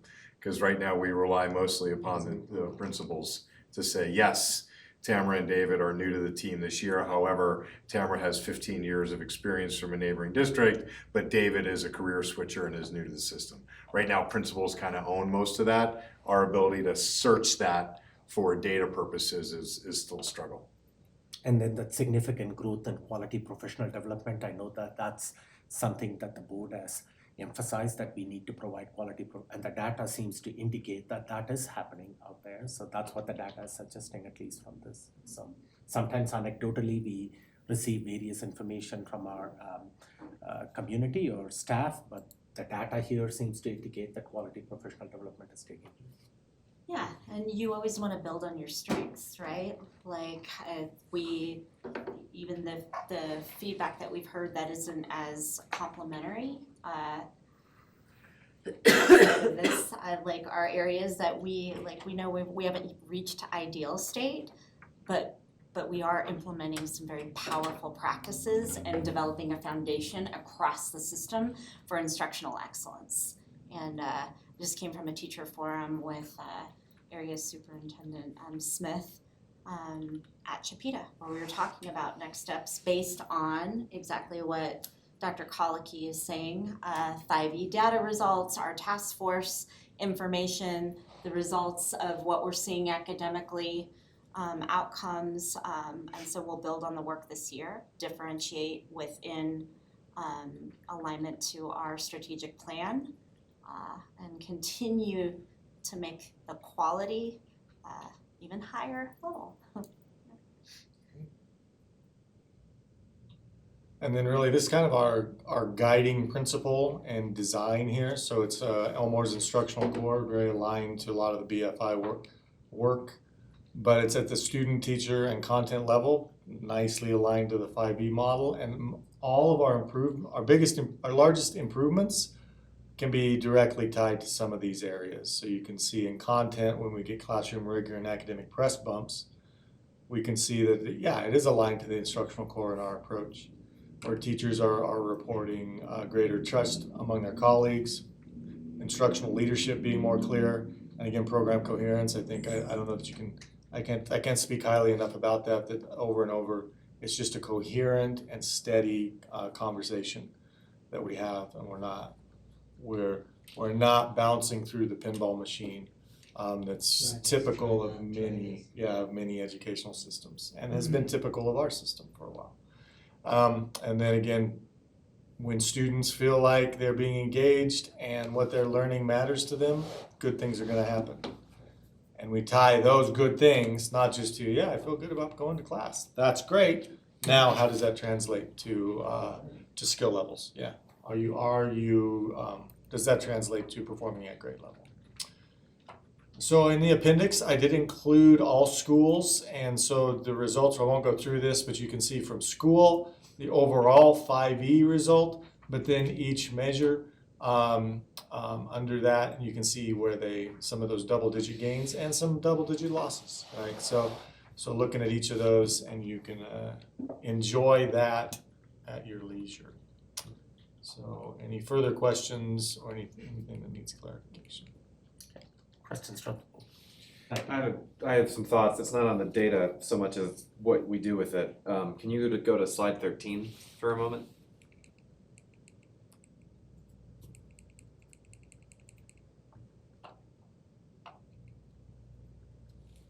Lost the numbers. It's 31%, 60%.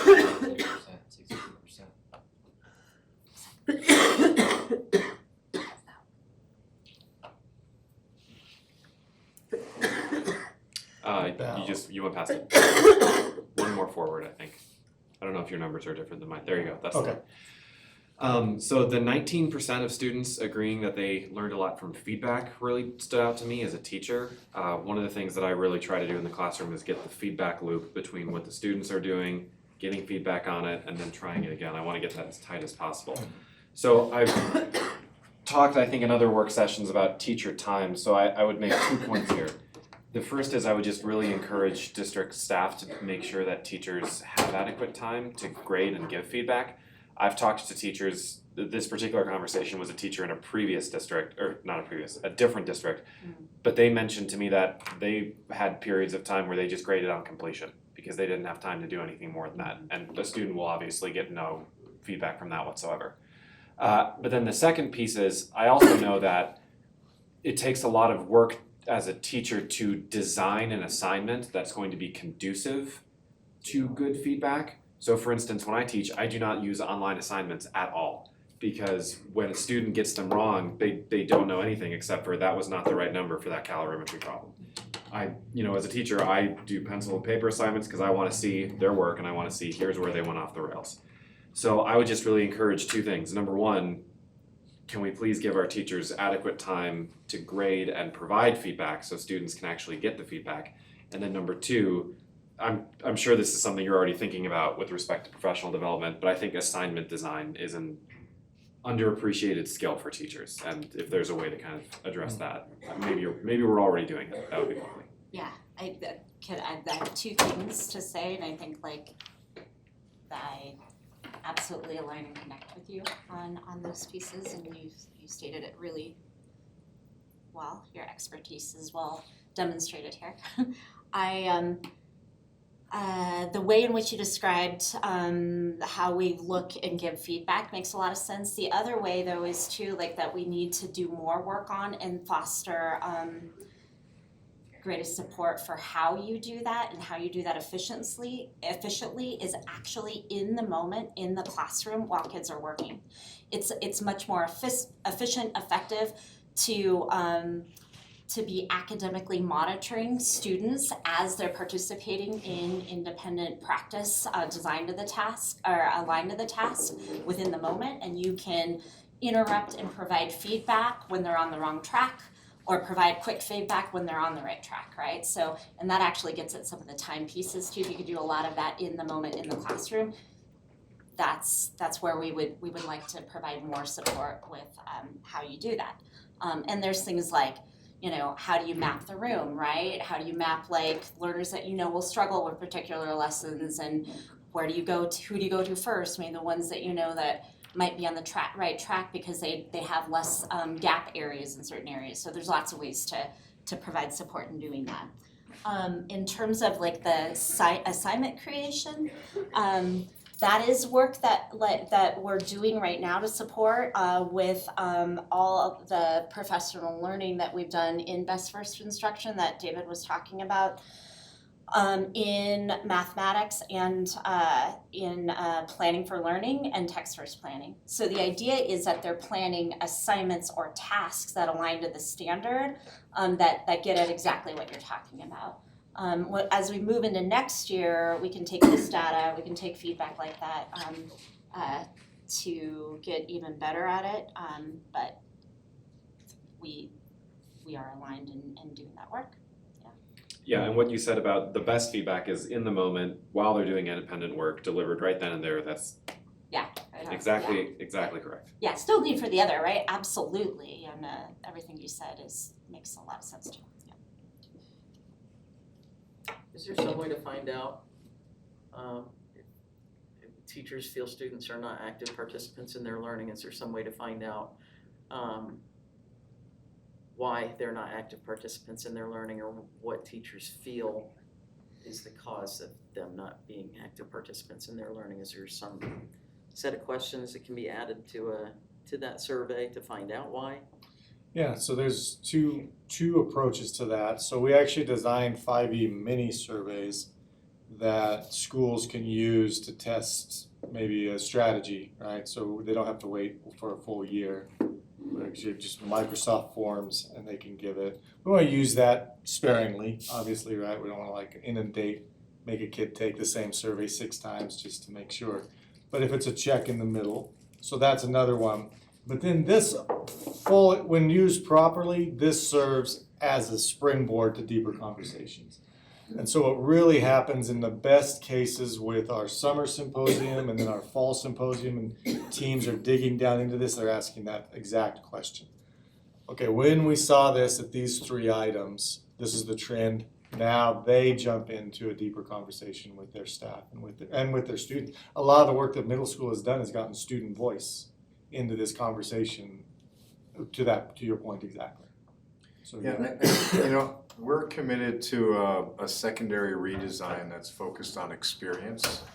I don't want to say that the instruction isn't relevant. It just is it's almost in a different category than where our students sit post-COVID as compared to where we have reset post-COVID. Most of us went right back to a life that we had pre-COVID, and we have some stories to talk about. I think our students are expecting a different experience in school, of which we fundamentally at secondary haven't delivered. This data isn't any different. This is from a teacher's voice that says my students aren't active in their learning. We have the same data on Panorama that says at high schools, students are not engaged.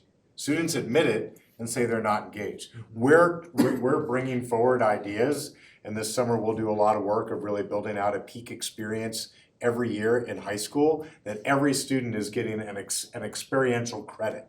So how do we redesign the credit requirements that no longer is it on top of everything you have to do if you want to figure out if you want to be a welder and take a welding class at Pikes Peak State College. We have to find a way that we bake that into the experience, because we know that if there's just one reason why a kid wants to come to school during the day, a lot of times it's sports and extracurriculars. But there's also ways to engage kids in the academic environment. I'm looking at you, Jill, and I'm thinking about the work that Bryce does for the robotics team. Those kids are engaged in robotics, and I promise you, if I map the data, they're engaged in their other classrooms as well. Maybe not as engaged as they are at the moment that they have to be with Bryce, but the chance that they get that connects them to the learning environment seeps across all of it. And what we're doing is we're missing it.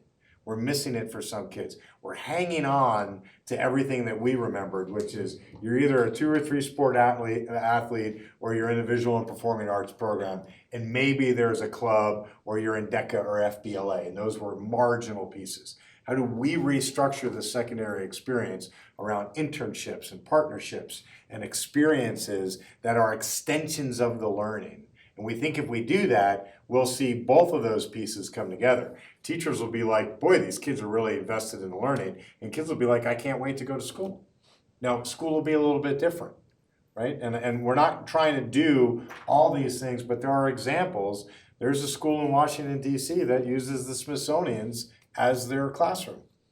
They just go to a different Smithsonian every day. The kids that want that experience are super excited to go there.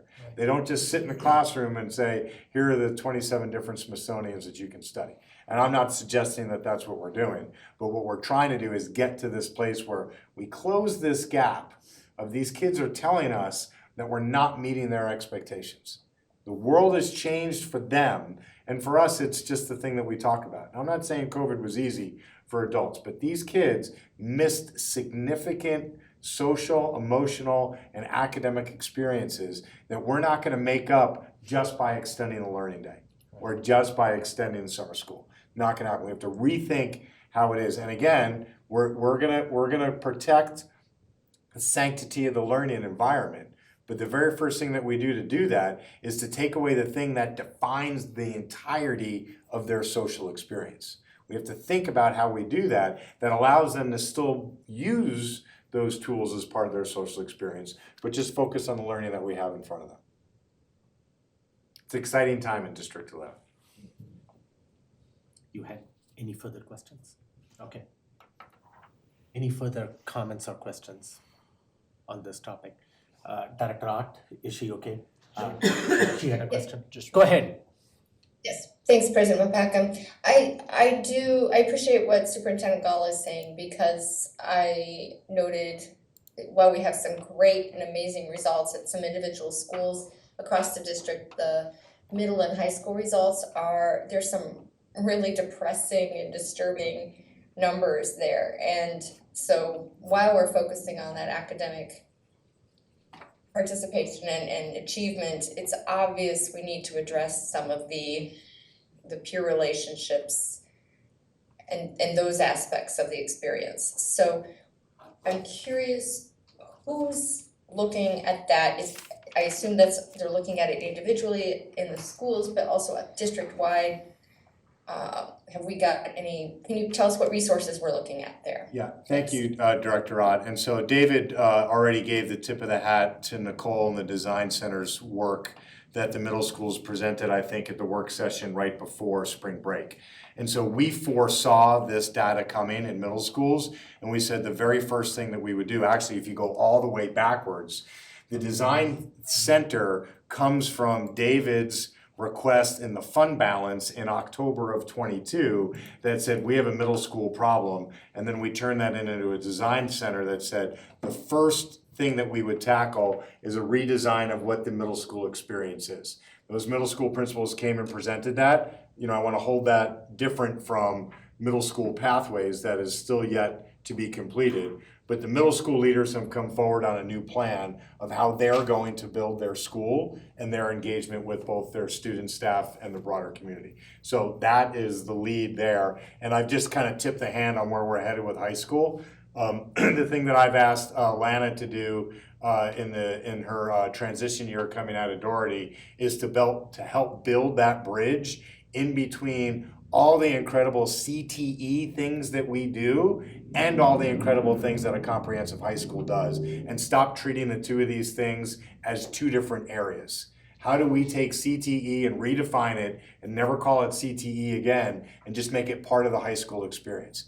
Every kid, every year, should have some hands-on competency-based demonstration of learning and knowledge, regardless of what they think they want to do. And if they change that every year, all the more power for them. I'm not trying to make the next top chef because a kid wants to explore cupcakes in 9th grade. Do cupcakes in 9th grade, do robotics in 10th grade, do a world language trip in the 11th grade, and then decide that you want to take a bunch of AP classes in your 12th grade. We want kids finding experience. That's work that we have to bring back to the board, and that's a follow-on of last year. We came to the board with some mini redesigns on that, and it wasn't fully baked. And you guys sent us back for work. But we had the middle school plan in place. That'll be executed next year. You saw those pilot programs baked into that brief.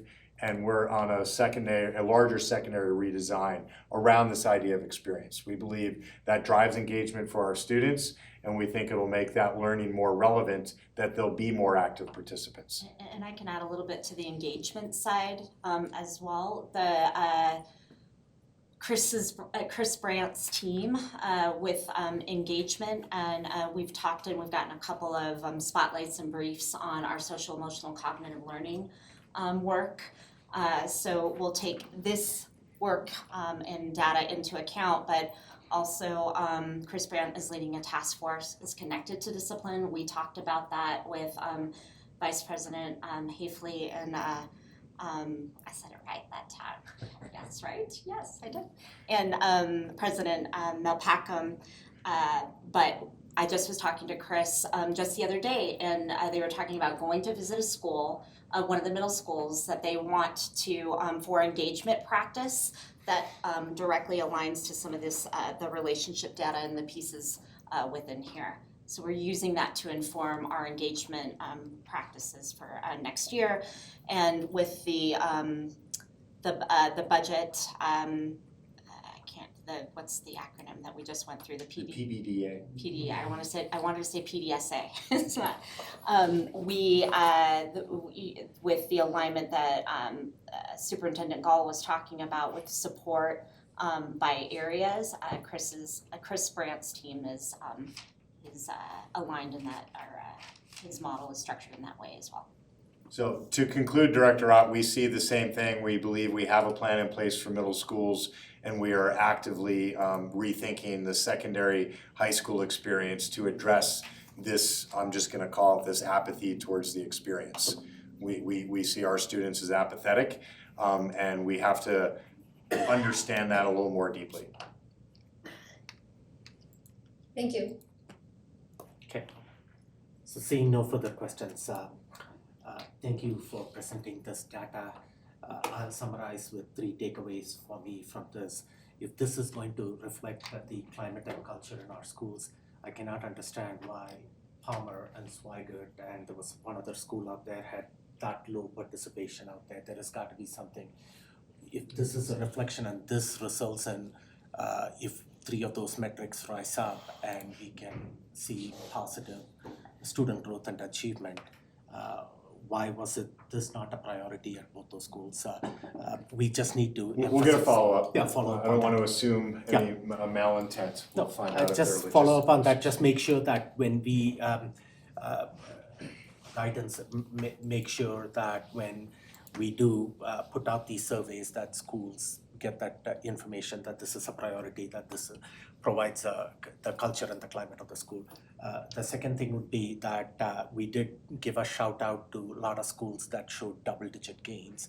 But when you look at that appendix, there are some schools that showed double-digit losses too. But that's a conversation I'm sure that's happening behind with the respective area superintendents and those principals and those school building leaders as to what is it that is contributing to, because there are some schools which significant double-digit drops in all 4 or 5 of the metrics. So, and I'm sure that is taking place. And then the other thing that stood out is, which we talked about already, the secondary level, the student safety. That's standing out to me, that both at the middle school and the high school, there is a strong sense from the teachers and the students also about the sanctity of the learning environment. Is that being conducive to active learning? And hopefully the board addressing it through policy. This data actually substantiates why we should be addressing it through policy, the attendance and discipline policies that we are talking about, and also other policies that may improve that learning environment. So thank you. Is there anything you need to say? Thank you for presenting all that data to us. Okay, moving on to the next item on the agenda. I think it's the Take a summer. bio break, anybody? Okay, Sorry. do you I want to need take a, bio break. okay, Just a second. great, Talk, Do you want to talk take a- quietly amongst yourselves. okay. Do you want the Is it summer board break to, this does the next? board want to take a 5-minute break and reconvene, or are you guys comfortable moving on?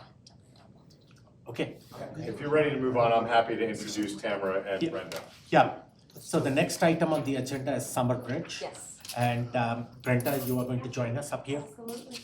Yeah. Doesn't matter where I go. Yeah, come on, you can come anywhere over there. Yeah. Welcome to sit there.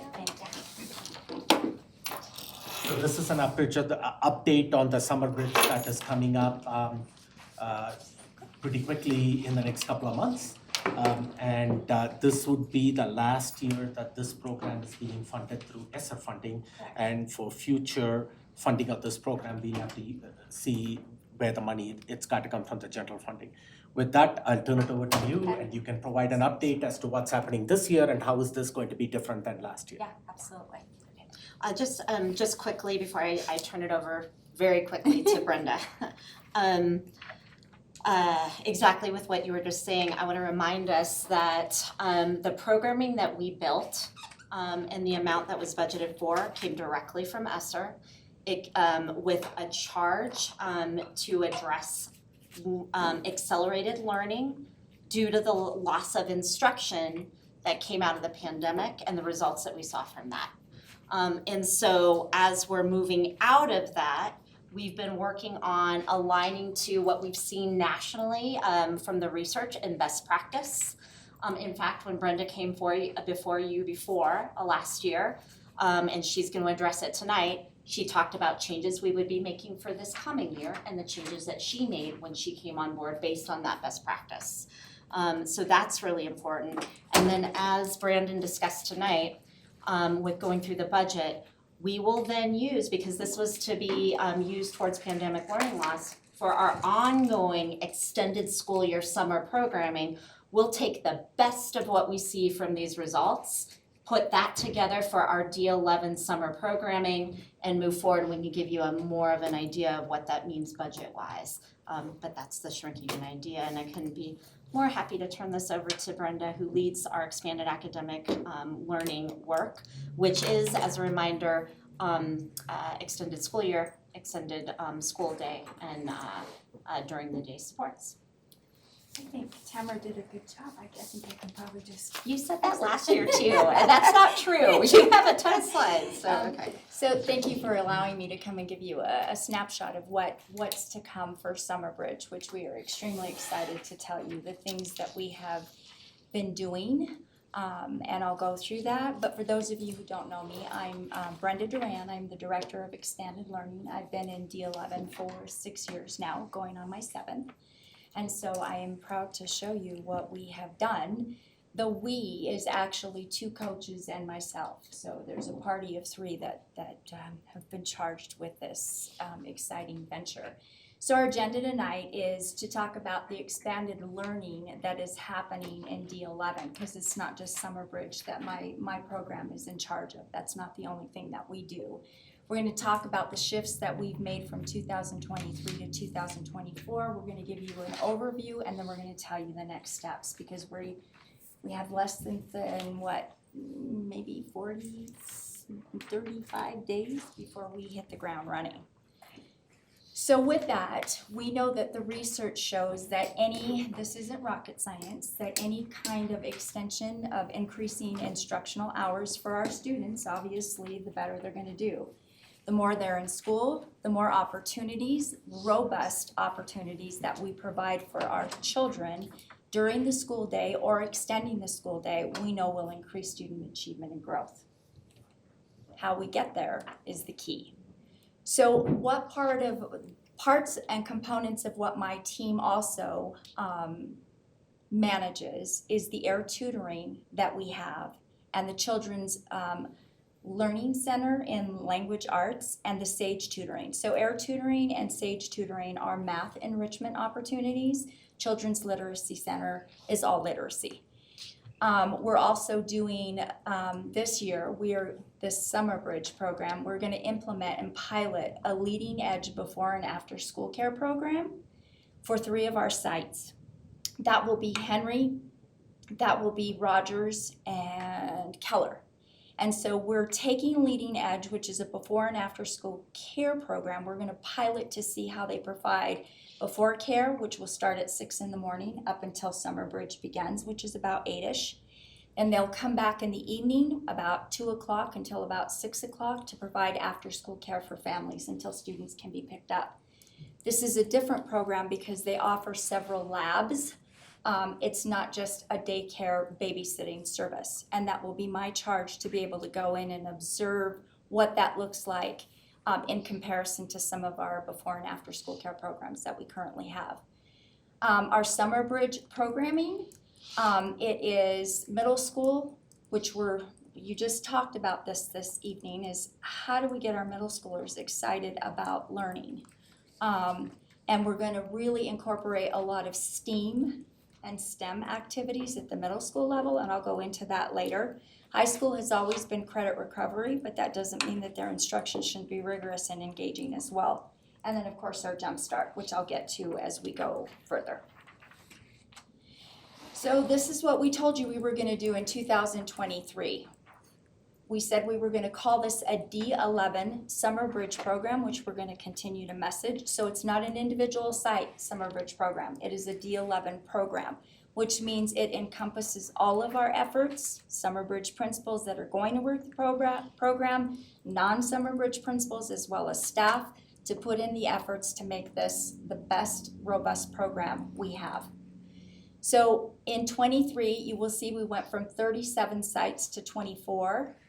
We combined them further, which you will see later down in my power slide and my PowerPoint, how many sites we have now combined to. We worked on common curricular standards for each grade level, but now we're gonna tell you how we're doing that now for 2024, which is an awful lot of work. And I am concentrating the curricular units and assessment these last 2 months, because when we hit the ground running, I want teachers walking in that first day knowing exactly what the pacing is, what the instruction looks like, and how they'll be doing formative assessments as well as pre and post assessment.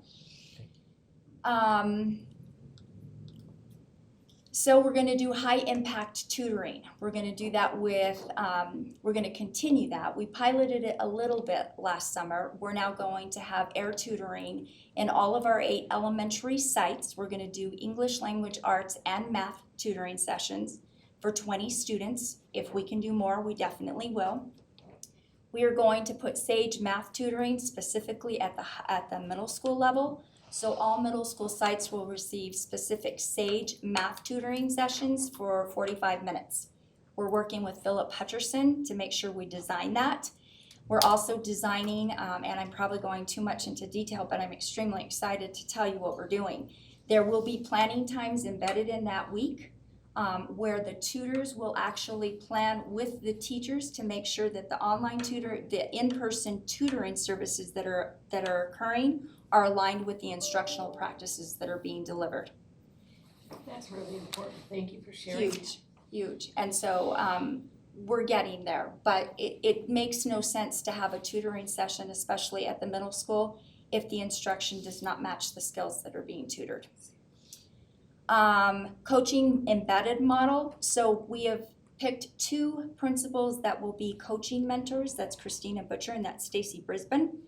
They have assistant principals at their sites because what I'm going to ask Stacy and Christina to do is walk the buildings, observing instructional practices so that they can give feedback to teachers and principals on how to make the instruction more robust and engaging.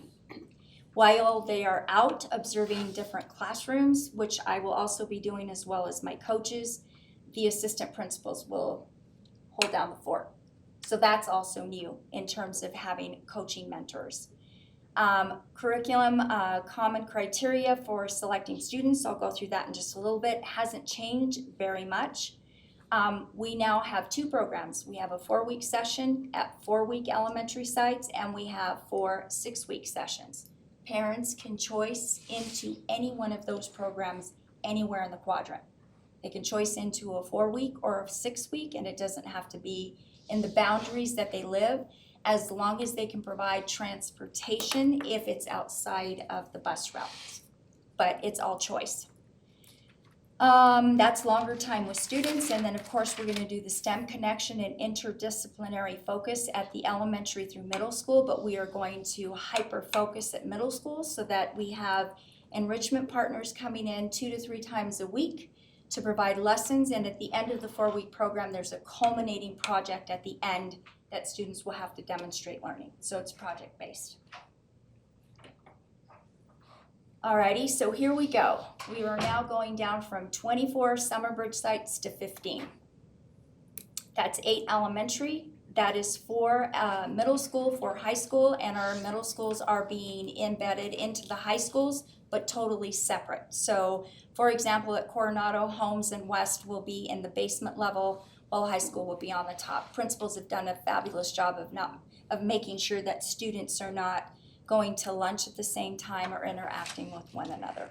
But it also gives middle school students an opportunity to see the high school environment and what's to come.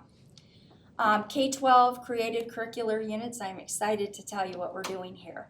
Teachers have already created common curricular units for language arts and math through the supervision of Philip Hutcherson and Christy Feldman. We are purchasing what's called StoryWorks curriculum, which is an interdisciplinary short curriculum that teachers will be able to have with the high leverage standards, with assessment aligned to it, and the pacing guide, so when they walk in that front door for the first day, everything's ready to go. We will offer professional development for the next 2 months on exactly how to teach those high leverage standards and what assessment looks like. What will happen now for middle school is Michael Donnelly is working with Jennifer Chappell, and they are creating literacy units for middle school. So middle school teachers will have those units completed with those high leverage standards to know exactly what they're teaching. This is amazing because before it was just pick whatever you are used to teaching and that's what you teach in Summer Bridge. That's not happening this year. Oh, this is another exciting, I'm getting all excited over here. We are getting the teacher in residency teachers who are preparing to become teachers. Either they've already been a teacher for a year or they're being hired this year to join our Summer Bridge program, hooked up with a mentor. We're gonna focus on student discipline and provide them with opportunities to hone in on one skill, because we already know that when they come back in the fall, they're inundated with so much during the new teacher orientation. There really isn't much more to absorb, so I'm gonna give them opportunities during the summer school program to get more in-depth, at least with classroom management. Because I promise you, if classroom management isn't there, your instruction isn't gonna happen. So if we can at least give them that, pair them up with a veteran teacher, it will at least help our new baby teachers have a better successful first year or going into their second year. And lower caseload a little bit too. Say that again. Lower caseload a little bit too, Yeah. We have My more hope- adults in a classroom. Right, my hope is to give them maybe a primary experience and then an intermediate experience as well. I'm also working with Annie Friesman, I think is what her last name is, right? On the teacher cadets. Those are students, our D11 students who are interested in becoming teachers. We don't know that they'll take this opportunity to come and get exposure to teaching because most of them get jobs during the summer, but the opportunity I will present to them to be able to come on board. So that's exciting as well. But that is exciting. The newly hired D11 teacher residency, is that just an optional that we are providing at this time? Or is it like where we are asking, or it's a requirement? We're gonna pay them for it. We Yes. haven't decided if, I don't believe it will be, their employment will be contingent upon it. We wanna be able to run a sample. Last year, we hired 160 teachers, of which over 100 of them were new to teaching. I don't know if we have the capacity for it Right. yet. Right. But we are very interested in this idea of creating job shadowing experiences so that a teacher's first day in District 11 is not August 12th. Yeah, and it also like these things, everything that I wanna give a shout out to and just some kudos to Brenda because, when she presented this to the board last year, and we went back to look at, as she was working with her team and developing these, what did we say we were gonna do?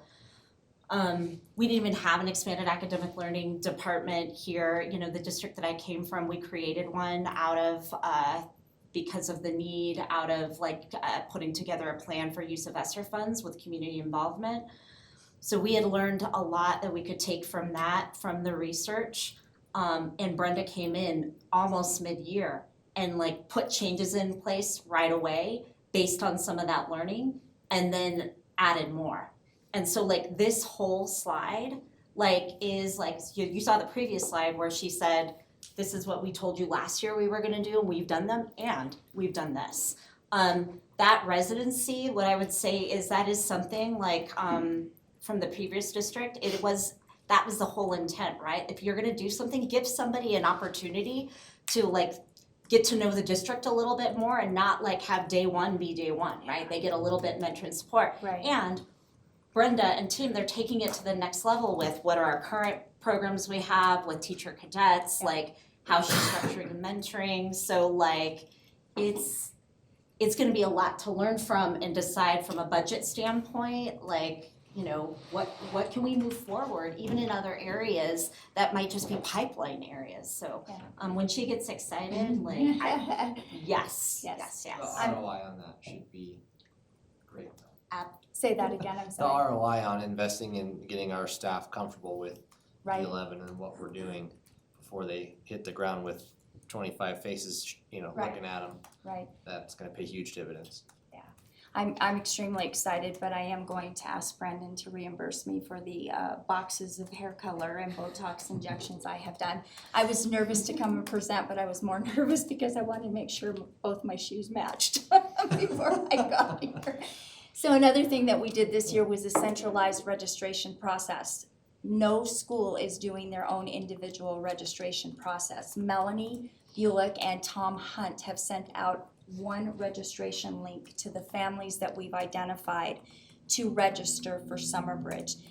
The reason being is because we want to give you an accurate report of how many registrations did we get, how many students did attend, and we want to give you reports that are accurate and not leave it up to the school to try to take attendance. Now, they still will, but we will rely more heavily on Tom and Melanie to provide those reports in terms of enrollment and actual attendance. And that will give us a better idea. Remember, the whole point of Summer Bridge is not to try to get all of our 23,000 students in Summer Bridge. We want it targeted and we want it intentional. And so when we're looking at student enrollment numbers, we want to be purposeful. I will tell you that these next 3 weeks, 3 to 4 weeks, it is going to behoove all of the principals in this district to reach out to these families to start recruiting. it cannot be just the job of the Summer Bridge principal. It has to be every principal reaching out to those families to ask them, we sent you a link. Do you need help? Is there a reason why you have not registered? Do you need a paper copy, which those are going out next week? How can we help you register? Here's the information. It's gonna take recruitment efforts to reach out to all of those families. Last here is again, the STEM connection, which is more science. It's interdisciplinary focus with more project-based learning.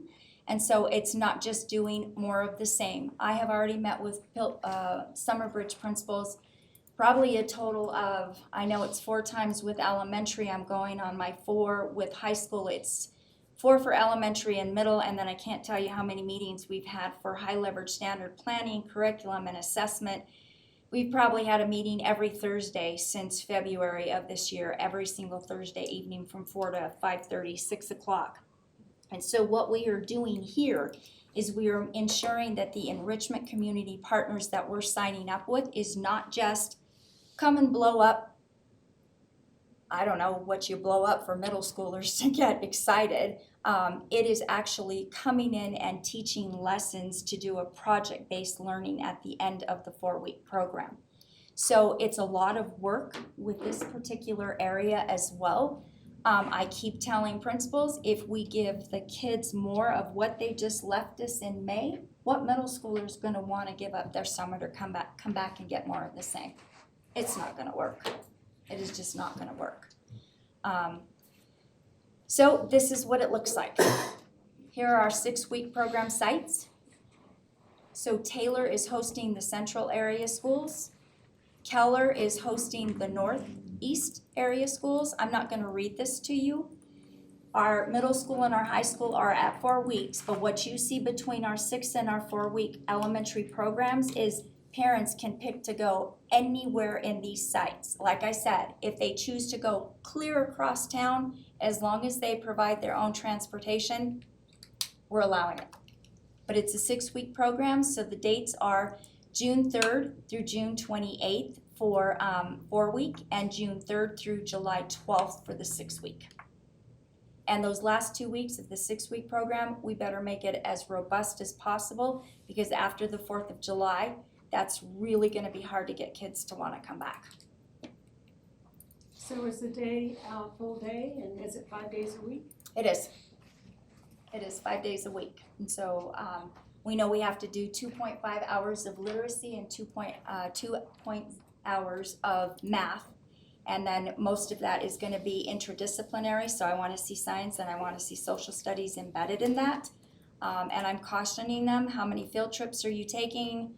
How many fun activities are you doing? We know we have to have a balance, but I wanna see it interdisciplinary. And it's not a full day, it's not the same bell length No, as. not at all. Is it half a day? It goes it's to a little about bit longer. 1:30, 2 o'clock. So they have lunch? Yes, breakfast and lunch. Bus routes are gonna go a little bit longer because now bus routes have to accommodate the 6-week program routes. So some kids could potentially be on the bus for 40 to 45 minutes. Daniel Rydell in transportation is working really hard to lessen that, but it might be inevitable. He struggles with finding drivers and making sure we have enough stops to accommodate both programs. Did you say July 3rd through July 12th? June. No, June 3rd. June 3rd. No, June 3rd. For the 6-week program, Yeah, June right. 3rd to July 12th. And this will be the first time that we've extended, and so we're interested to see the data, 1, by demand signal by families, and then 2, do people come back because the value proposition is there? You know, we're 200 years into an agrarian calendar that we just can't seem to shake ourselves from. But you know, I'm still expecting school to be the first Tuesday after Labor Day, because that's what I grew up with, and so, you know, I think we're all just creatures of what we grew up with, and acknowledging that we're gonna focus on the 4th of July for those 6-week programs and how we bring people back. But it is the challenge of this idea of lost learning. And again, you know, I tell this story all the time. I know of no school districts in America that took their ESSER funds and said summer school is not summer school, it's just now a 12-month year for learning. So nobody took their ESSER funds and just said, we're gonna do 2 summers straight through. Nobody took their ESSER funds and said, I'm sorry, all 12th graders, you have to repeat the 12th grade. Like, nobody did that. And we're gonna try and bait families to just come back after the 4th of July. Like, so at some point, and it's not this year, because we have the freedom of maneuver of the budget, but next year we have $1 million hold with probably $750,000 to another $1 million to invest at mid-year. If we're gonna spend half of what we're spending now, we gotta be laser focused for this next summer bridge, not this upcoming one, but the 24-25, that we gotta be getting bang for the buck. We have to, and if it's not addressing the learning loss, when I was interviewing an elementary school principal position this week, I was like, can you guarantee me that all the kindergartners that you have this year, if you take over, will read on grade level at the end of 3rd grade in 4 years? What do you need to make that guarantee? That's what we want to do with our budget, instead of just spending another 4 years to go, oh, look at that, we still have 3rd graders that can't read. And were you done? I'm sorry, What's your I was gonna- anticipated what's really- enrollment for the district? So we had 4,000 students identified to attend for elementary. We had 3,000 identified for middle school, and we had 2,000 identified for high school. That's identification. Right. For registration right now, which is pretty common for the elementary, we probably have 50 at each site saying yes. Now that's not coming, that's just saying yes, we want to register. But the registration link didn't go out until before we went on spring break. So I would imagine now that parents are starting to work on what's going to happen for the next 2 months, it will pick up. It will definitely pick up. What you will notice is that we had 50% wanting 6 weeks of our parents and 50% wanting 4 weeks. We didn't think parents were going to want 6 weeks. A lot of them do. Well, some of us didn't think that, but some of us did. That's what we were gonna, and that's what I was gonna say earlier, connected to what you just said, Brenda, was that that was part of the movement that we said we would do. We would move to a longer summer school because the research does show that you really, once you have to get more to that 6-week mark before you actually see the greatest academic gains from it. And so Brenda, not everybody wanted to do that, and then we were worried about being able to staff it. We were worried about parent on demand. So Brenda and her team did surveying of parents. We had, like she said, 50-50.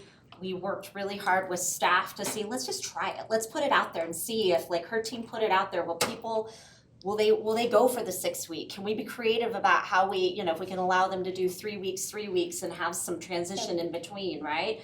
And we're able to do this model. We're doing 4 weeks and 6 weeks, so we can look at the trend there. The other piece to note, to Superintendent Gall's point with the investment and the outcomes, this past year, this was the first time we saw relatively little to no summer slide with beginning of the year data. So it was I wish Dr. Colicky was still here, but maybe 0.2 of a point or something like that, right? That's with the changes we made with the 4 week, the instruction we did all year, right? It's hard to pinpoint, but the idea is we don't want to see summer slide. We actually would like to see an improvement in some areas, and we can study 4 week and 6 week, which is really important. Yeah, we've also put, because change is hard for some people, we've put a lot of structures in place for Summer Bridge. The whole point is that if principals, we onboard new Summer Bridge principals, we have a structure and a process that they follow and not have to figure out the systems on their own.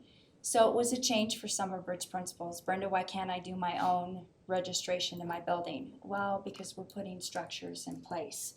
Why can't I create my own registration spreadsheet? Well, because we're putting structures in place. So there are a lot of structures that people have had to adjust to, and we're going to continue to put those structures and make them tighter.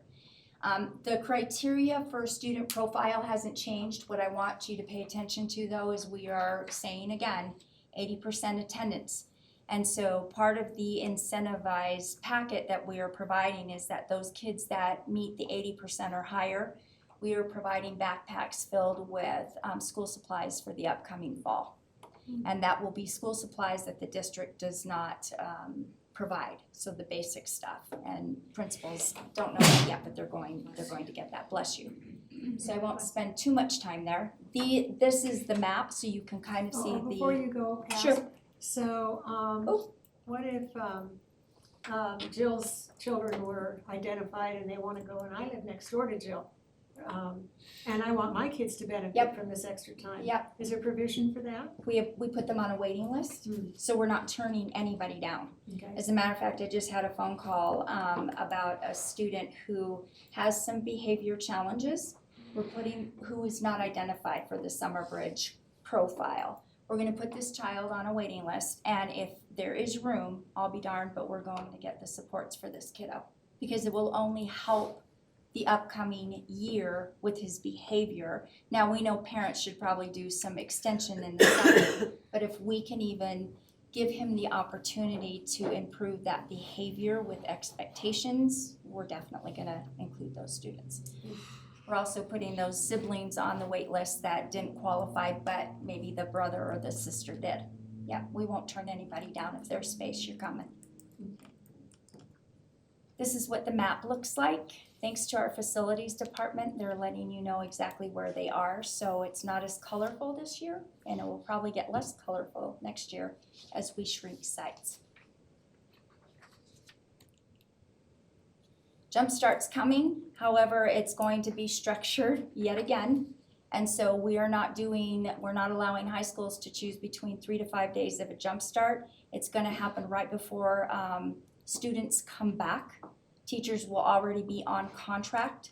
The only area we're allowing 2 half-days or 1 whole day is kindergarten. Everybody else is just 1 day. This is more acclimating to their upcoming environment. So we don't need as much at the Jumpstart in terms of days, and we're becoming more structured in terms of how much do you get to do the Jumpstart. What's coming? Principals are going to have to develop a site plan. It's gonna be very specific because the site plan, the components in a site plan, I don't want principals to give me more information in the site plan that I'm not willing to read or review.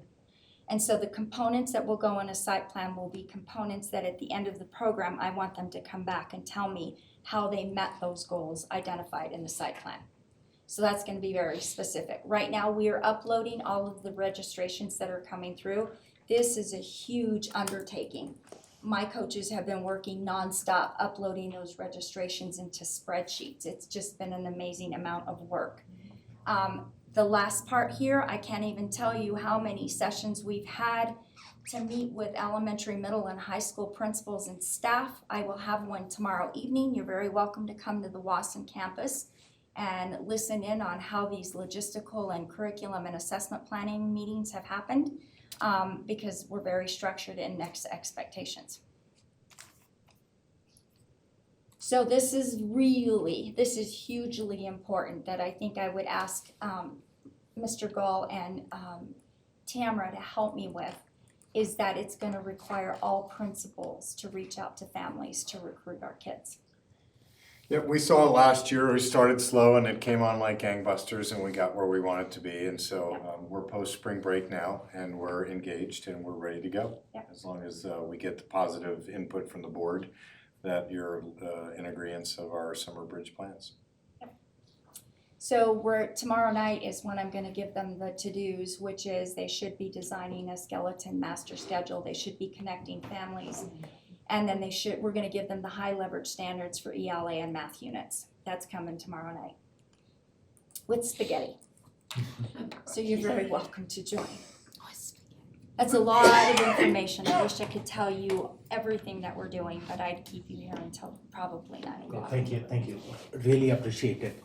And I know that Director Jurgensen and I have been on the board.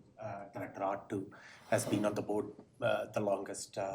And I remember, and Director Jurgensen would corroborate that 3 or 4 years back when we were looking at Summer Bridge, the lack of rigor and thing was going, if you just get kids to school that was considered a win, so to speak. But the amount of rigor and effort that has been put into it, that we are going to address student learning loss, we are going to be using high leverage standards, tutoring that is in there, pre and post assessment to ensure that our students are growing. All of that is a step in the right direction. So. It was poorly spent the first year. Poorly spent ESSER money. Yeah. Go ahead. No, I'm sorry to interrupt. No, go ahead. Okay. The other thing I would think of as when we did summer school in middle school is we just had, grade levels talk about who are your students you identified as, kids that could benefit. And then that grade level just made a list and, they might help the grade level leaders or, department leaders might help in supporting the principal and saying, here's who we've identified as folks that would be beneficial for, high school recovery credits, elementary, whatever it might be. And you can kind of try to get that dream team list of here's the kids we'd love to see. Right. And then you can kind of whittle down that list and then go from there. So you're probably aware of that strategy. Yeah, no, absolutely. And I welcome any of you to do walkthroughs with me this summer if you want to go into buildings with me to actually observe it. When I think about the comment of maybe money not well spent, I think the system and the structural change to create an Office of Extended Learning is the reason why we are where we are, not just on this initiative, but you should see the weaving of the incredible strengths that we've seen through the tutoring program, which also belongs to Brenda, showing up inside of Summer Bridge. And so we just, the term has come up a lot this evening on coherence and alignment. Everything we're trying to do in the district is to be coherently aligned to the strategic objective of the number one way to student achievement is access to high quality instruction. And so just seeing that, those little tiny pieces of, not to say that anybody's plan for Summer Bridge before wasn't strong, but it's stronger by connecting the things that are working for extended learning in a different version of extended learning. And so seeing that as just a prime example of, by changing that structure just ever so slightly. Brenda was here before we created the office. I forget, you were the Empower? Director of System Improvement. Yeah, and I found you, the first time I met you was in the second floor of Tesla. Yeah. And I looked at the list of schools that Brenda was working on, I go, boy, that really looks a lot like the list of schools that are our Title I schools. And they were matched up to like 85 or 90%. And so this incorporation of that knowledge set more centrally into how we deliver the product. That's what this is about, the delivery of instruction. We could really hit the ground running. I couldn't agree more with what Superintendent Gall said. Like, the people did their best work given the roles they were in. We didn't have the infrastructure to support this well. We were able to capitalize on previous districts' work, hit the ground running to make some quick changes for that summer, realign resources to make a small but mighty team to be able to address the work, and again align to research. I also want to just highlight that focus on STEM in the interdisciplinary work is really crucial. We were talking, Dr. Colicky brought it up again, but with absenteeism and wanting to get kids there, Brenda mentioned it again, like we really want it to be engaging. So that's the work of it's kids learn best in an interdisciplinary way, but we also know from the research it was very intentional that we have a STEM focus because kids in a couple of different categories, particularly struggling kids, often don't get access to science and mathematics and engineering and those sorts of pieces. We prepare them well for liberal arts education, but we don't prepare them for fields in STEM. And they still have the same cognitive abilities, even if there's a gap in learning. And so that was really important to focus and narrow there in STEM. You also see, girls often, nationally speaking, don't have access to science and technology fields in the same way. So and others. So that is also connected to why Brenda and team are very strategic in that particular area, and we can learn from that for what we're doing across the system for that programming as well. Just so you know, our outcomes-based air tutoring math sessions parents are calling and asking, can I continue to have my child take those sessions from home if they're not coming to summer school? I have principals saying, are we gonna be funded for it for next year because I'm creating my master schedule and I wanna embed it in there. I've had Monroe call, I've had 4 middle schools calling me, can we have it? Because we're seeing this as just amazing work. And so I needed to let you know that. It's amazing. I've had 2 parents call and ask, can my child continue to be in the sessions even though the 12 weeks is already up? Yes, We'll figure it out. yeah, we are, Thank you for the feedback. Couple absolutely. of quick questions for you. Sure. You mentioned 4,000, 3,000, 2,000 students. All those students and their families have been contacted as far as what you're saying? Yes, great, that's awesome. And I hope your ask, Superintendent Gall, heard it, the board heard it. We are fully in support of principals reaching out to Correct, each and every one of those families. correct. The principals are going to benefit from this too when these students go to Summer Bridge Absolutely. and these students come back with showing academic growth. It's going to show in the testing data next year for start testing. So it behooves every one of these principals to contact those families. Hopefully that is happening. Staff recruiting, teachers recruiting, there has been enough. Has to be. As far as teachers that are going to be teaching during summer school, you have enough teachers that have shown interest. What we've done is we've hired small, which means we're at least having 1 to 2 rounds of each kindergarten, 1st, 5th. I've told principals hire small, but once we start seeing the numbers coming in, then you start hiring bigger, because we're not just hiring and then we have to collapse. Yep. Or we have to find a job for these teachers to do. This is very intentional, which is also another shift they've had to make. You're not hiring 50 staff members if you only get 50 kids. That's not happening this year. Thank you. And the data that we receive from this Summer Bridge is going to drive what Summer Bridge looks like in future years. Yes. So it's really important that we are tight on what it is that we want to come out of it, the academic outcomes that we are looking for, the money that we are spending now, we may only have half the money next year. So Right. whether it's a 4-week process, 6-week process, all of the data is going to drive those decision Yep. making. So we are looking forward to you coming back in August Great. or September, whenever it is, and providing further update on how Yep. Summer Bridge transpired. Yep, we've identified the skills that we want these students to leave us with, so we'll come with that data to tell you if they accomplished it or not. Thank you. Any further questions? Yeah, so is there any overlap between our summer school program, our summer bridge program and extended year through special ed? Is there any overlap with that? So if a child is qualifies for extended school year ESY, SPED provides that. They'll host it at our sites. But yes, the only thing is that if a child has one-on-one Wait, parent. so stop. So SPED arranges that, and then you will use the school site at the same time? Correct, but, Okay. but we're also taking on any children with IEPs as long as we can make sure they have the supports that are there. Okay. So no child gets denied as long as we can provide their needs. No, I was just thinking about dual programming in that, and I'm not real familiar with extended school year Sure.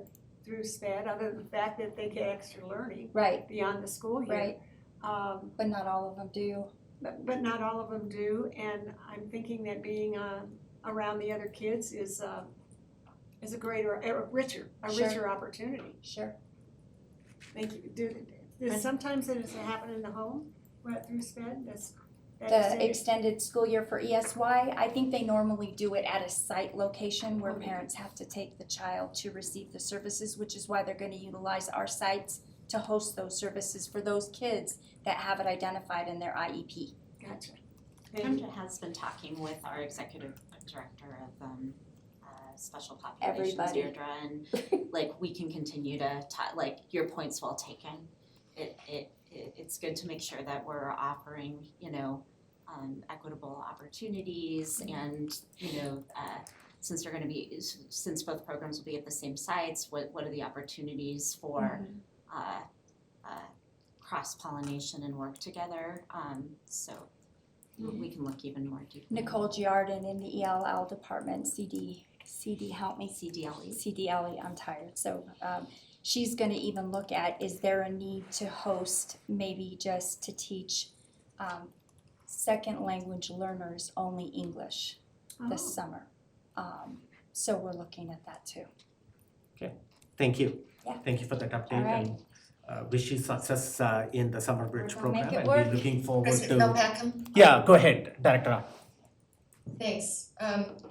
So I had a question about just a couple of things. One, I appreciate the comment about the second language learners and the need for that, because that someone in the community has informed me of that need.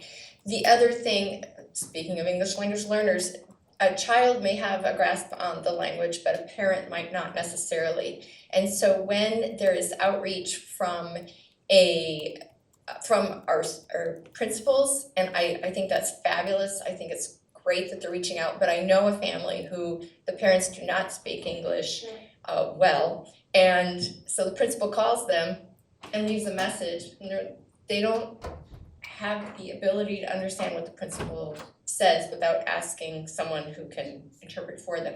So perhaps we can just go around that straight up. If we know a parent doesn't speak that language, and ask for interpretation help up front, Sure. and get a text out, which in the case of the family I know, the text will get seen and read in that language before that phone call is picked up. So that's one thought for you. The other one is that a grant, just looking at locations, and grant is that 6-week location. It's very north. I think of it as central, not southeast, even though it's still in our little southeast map. And so I can see where that bus ride would be 45 minutes long for some students coming from the southeast. Right. So I hope we will track participation for students going from, or who are attending from that southeast region to Grant, and compare it to the 4-week participation. And some of that will be how long the program is, but also that distance traveled, and just if a family can see themselves going that far across the district. So just a thought on that. Absolutely. Thanks. So in response to your first comment, that's a little perk in me in that if they have questions, they can call and I can explain in Spanish. Maybe not that well, but I can help parents understand. Yeah, and we can look at other options, you know, we've got Jess is doing a staff great and. job of communicating in multiple No, languages. absolutely. Everything is in Particularly the messages that have English gone and out. Spanish. And we acknowledge the imperfect nature of the school distribution.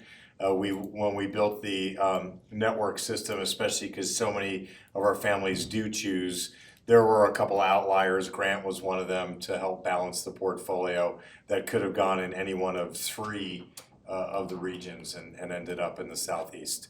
But I appreciate the team's flexibility in offering the 6-week program. I think it's an interesting point for us to see that the data is already showing that the demand is strong for that.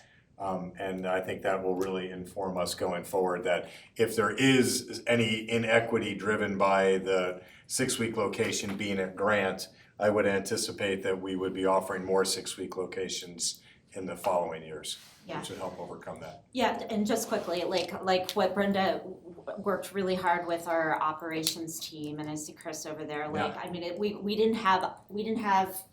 couldn't look at every building because they're scheduled for certain pieces. We had to look at how cool the building was gonna be, like, Right. so we were sort of stuck with a limited set and trying to, but Pick locations. duly noted. Great. Thank you for the feedback, Director Artu.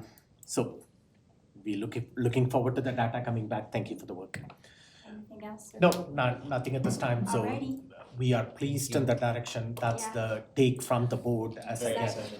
So we are excited to see. It's a lot of hard work. Eventually, this program sustainability is going to depend on participation and Oh, absolutely. yeah, if Yeah. our Well, it's also policy, right? So I mean, at some point, if we want to be a school district that says every 3rd grader reads on grade level, we could create policy that says 2nd graders that are X amount of points away from grade level standard have to go to summer school. Like, we continue this idea and we're getting data that says kids aren't engaged and families aren't engaged. And sometimes we're still passive to our own experience. And if we really want to make sure that kids get that, we can create policy that says, if you don't pass your classes, you're going to summer school. And there are versions of that even down to first and second grade. And I just used third grade reading as an example because it was connected to the Chipita interview earlier. And so, yes, it is a choice right now, and we believe we're offering a more rigorous, more focused opportunity for that. But at some point, this and where we're shifting to next, this idea of alignment of resources against strategic initiative has to then become more than passive, it has to become active. Thank you. We'll take that into consideration in future conversations. Yep. The last item on the agenda is a quick update on Spark School. This came to my attention a couple of weeks back when I was at the DAC meeting, and the DAC chair at that time and Superintendent Gall was in attendance, talked about Spark Online and some of the restructuring that's happening at Spark Online. And after that discussion that took place in the DAC, I did talk to Superintendent Gall and asked this to be included in the agenda today. I know Director Hart had some questions which she sent over in an email too. With that, I will turn it over to you, Superintendent Gall. So I brought Darren as the portfolio manager for Spark to come go through the brief. But the reality is 2 years into the high school part of Spark, we're no longer fiscally sustainable. One of the great parts about a portfolio approach is to be able to offer lots of choices to families. And some of the challenges with a portfolio approach is when families don't choose that sometimes we have to make the hard recommendations and programmatic decisions on realigning these opportunities in other ways. And so last year we cut six FTE out of the high school model to not have to make this programmatic change. But now this year we're cut down to the bone that we're not able to sustain the high school going into next year. Darren, you want to go through the slides? Sure. Just as an overview, Spark's a little different than our other online programs at Achieve and Digital in that it's synchronous online learning. And they do have some in-person learning. Periodically, it's called Brick or Click Days, but it's synchronous. Students, teacher, synced up through a period daily. The other thing that makes Spark unique is its interdisciplinary learning. So your math, ELA, social studies, science electives are all integrated, culminating into a portfolio of defense.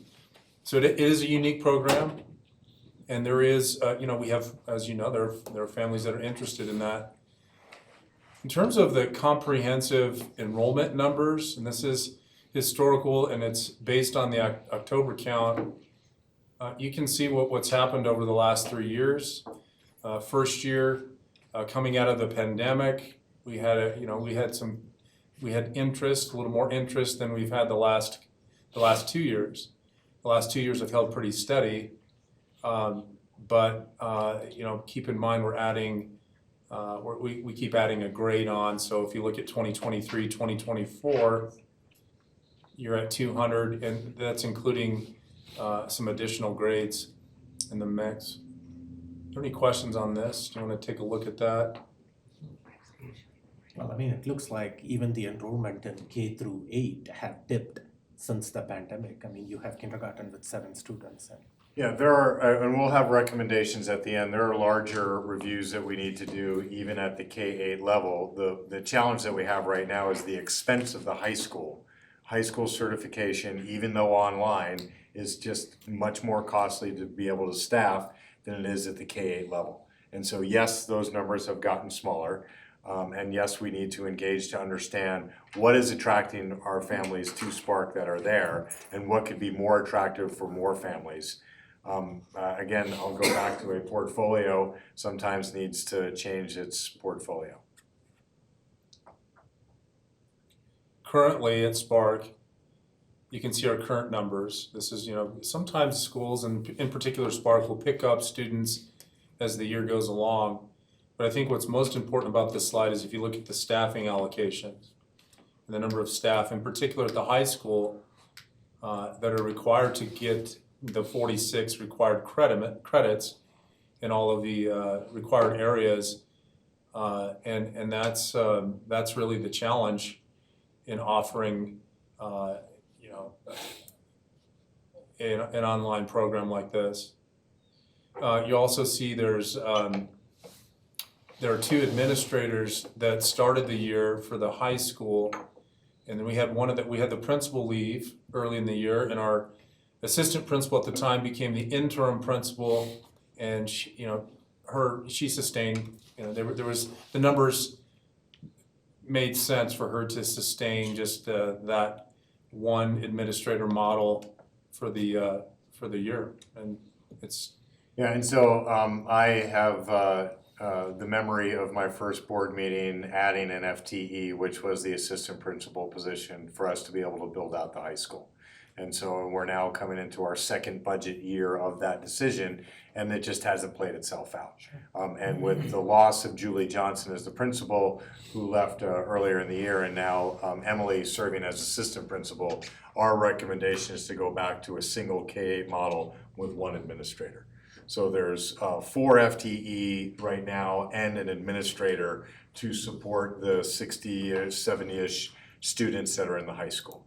And as Darren, as a high school leader, would tell you that most high school teachers are seeing 70 kids a day. And so we have 4 staff members and an administrator to support 70 kids. Now, there's a lack of sunk cost because it's not a building, right? You're not closing a building.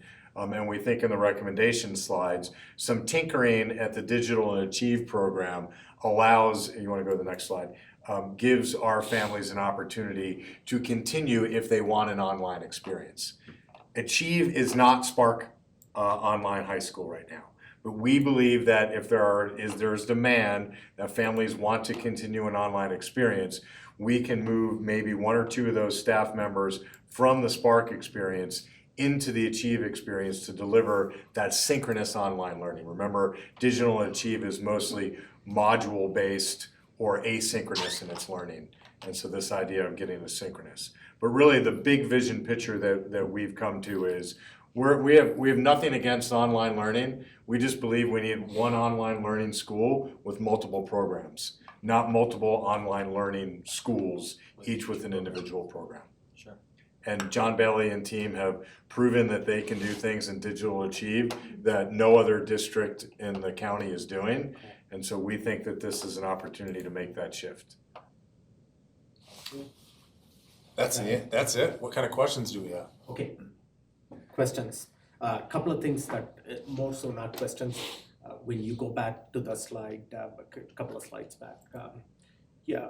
You have the students that are there currently in 9th and 10th grade, 30, whatever it is, that number that you have up there. Hopefully we are contacting each one of those families and letting them know about alternate opportunities that they have, whether they can continue with the digital. Yeah, and so Darren's done a good job of communicating with families, held an open event for families to come. It was not well participated. And this is, still an area of growth for me as a new superintendent.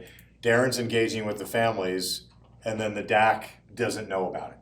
And so does the DAC need to know about it if Darren's engaged with 55 or 70 families directly? And so getting the cart in front of the horse or the horse in front of the cart, I'll own that, and that it wasn't communicated to the DAC or communicated to the board that we were already communicating to families that we were moving in this direction. Again, this is a spot that I felt was programmatic, but it gets taken over with you're closing a school, and so then that sounds not programmatic. We believe we're offering the same opportunity just at a different location, and the location is irrelevant because it's online.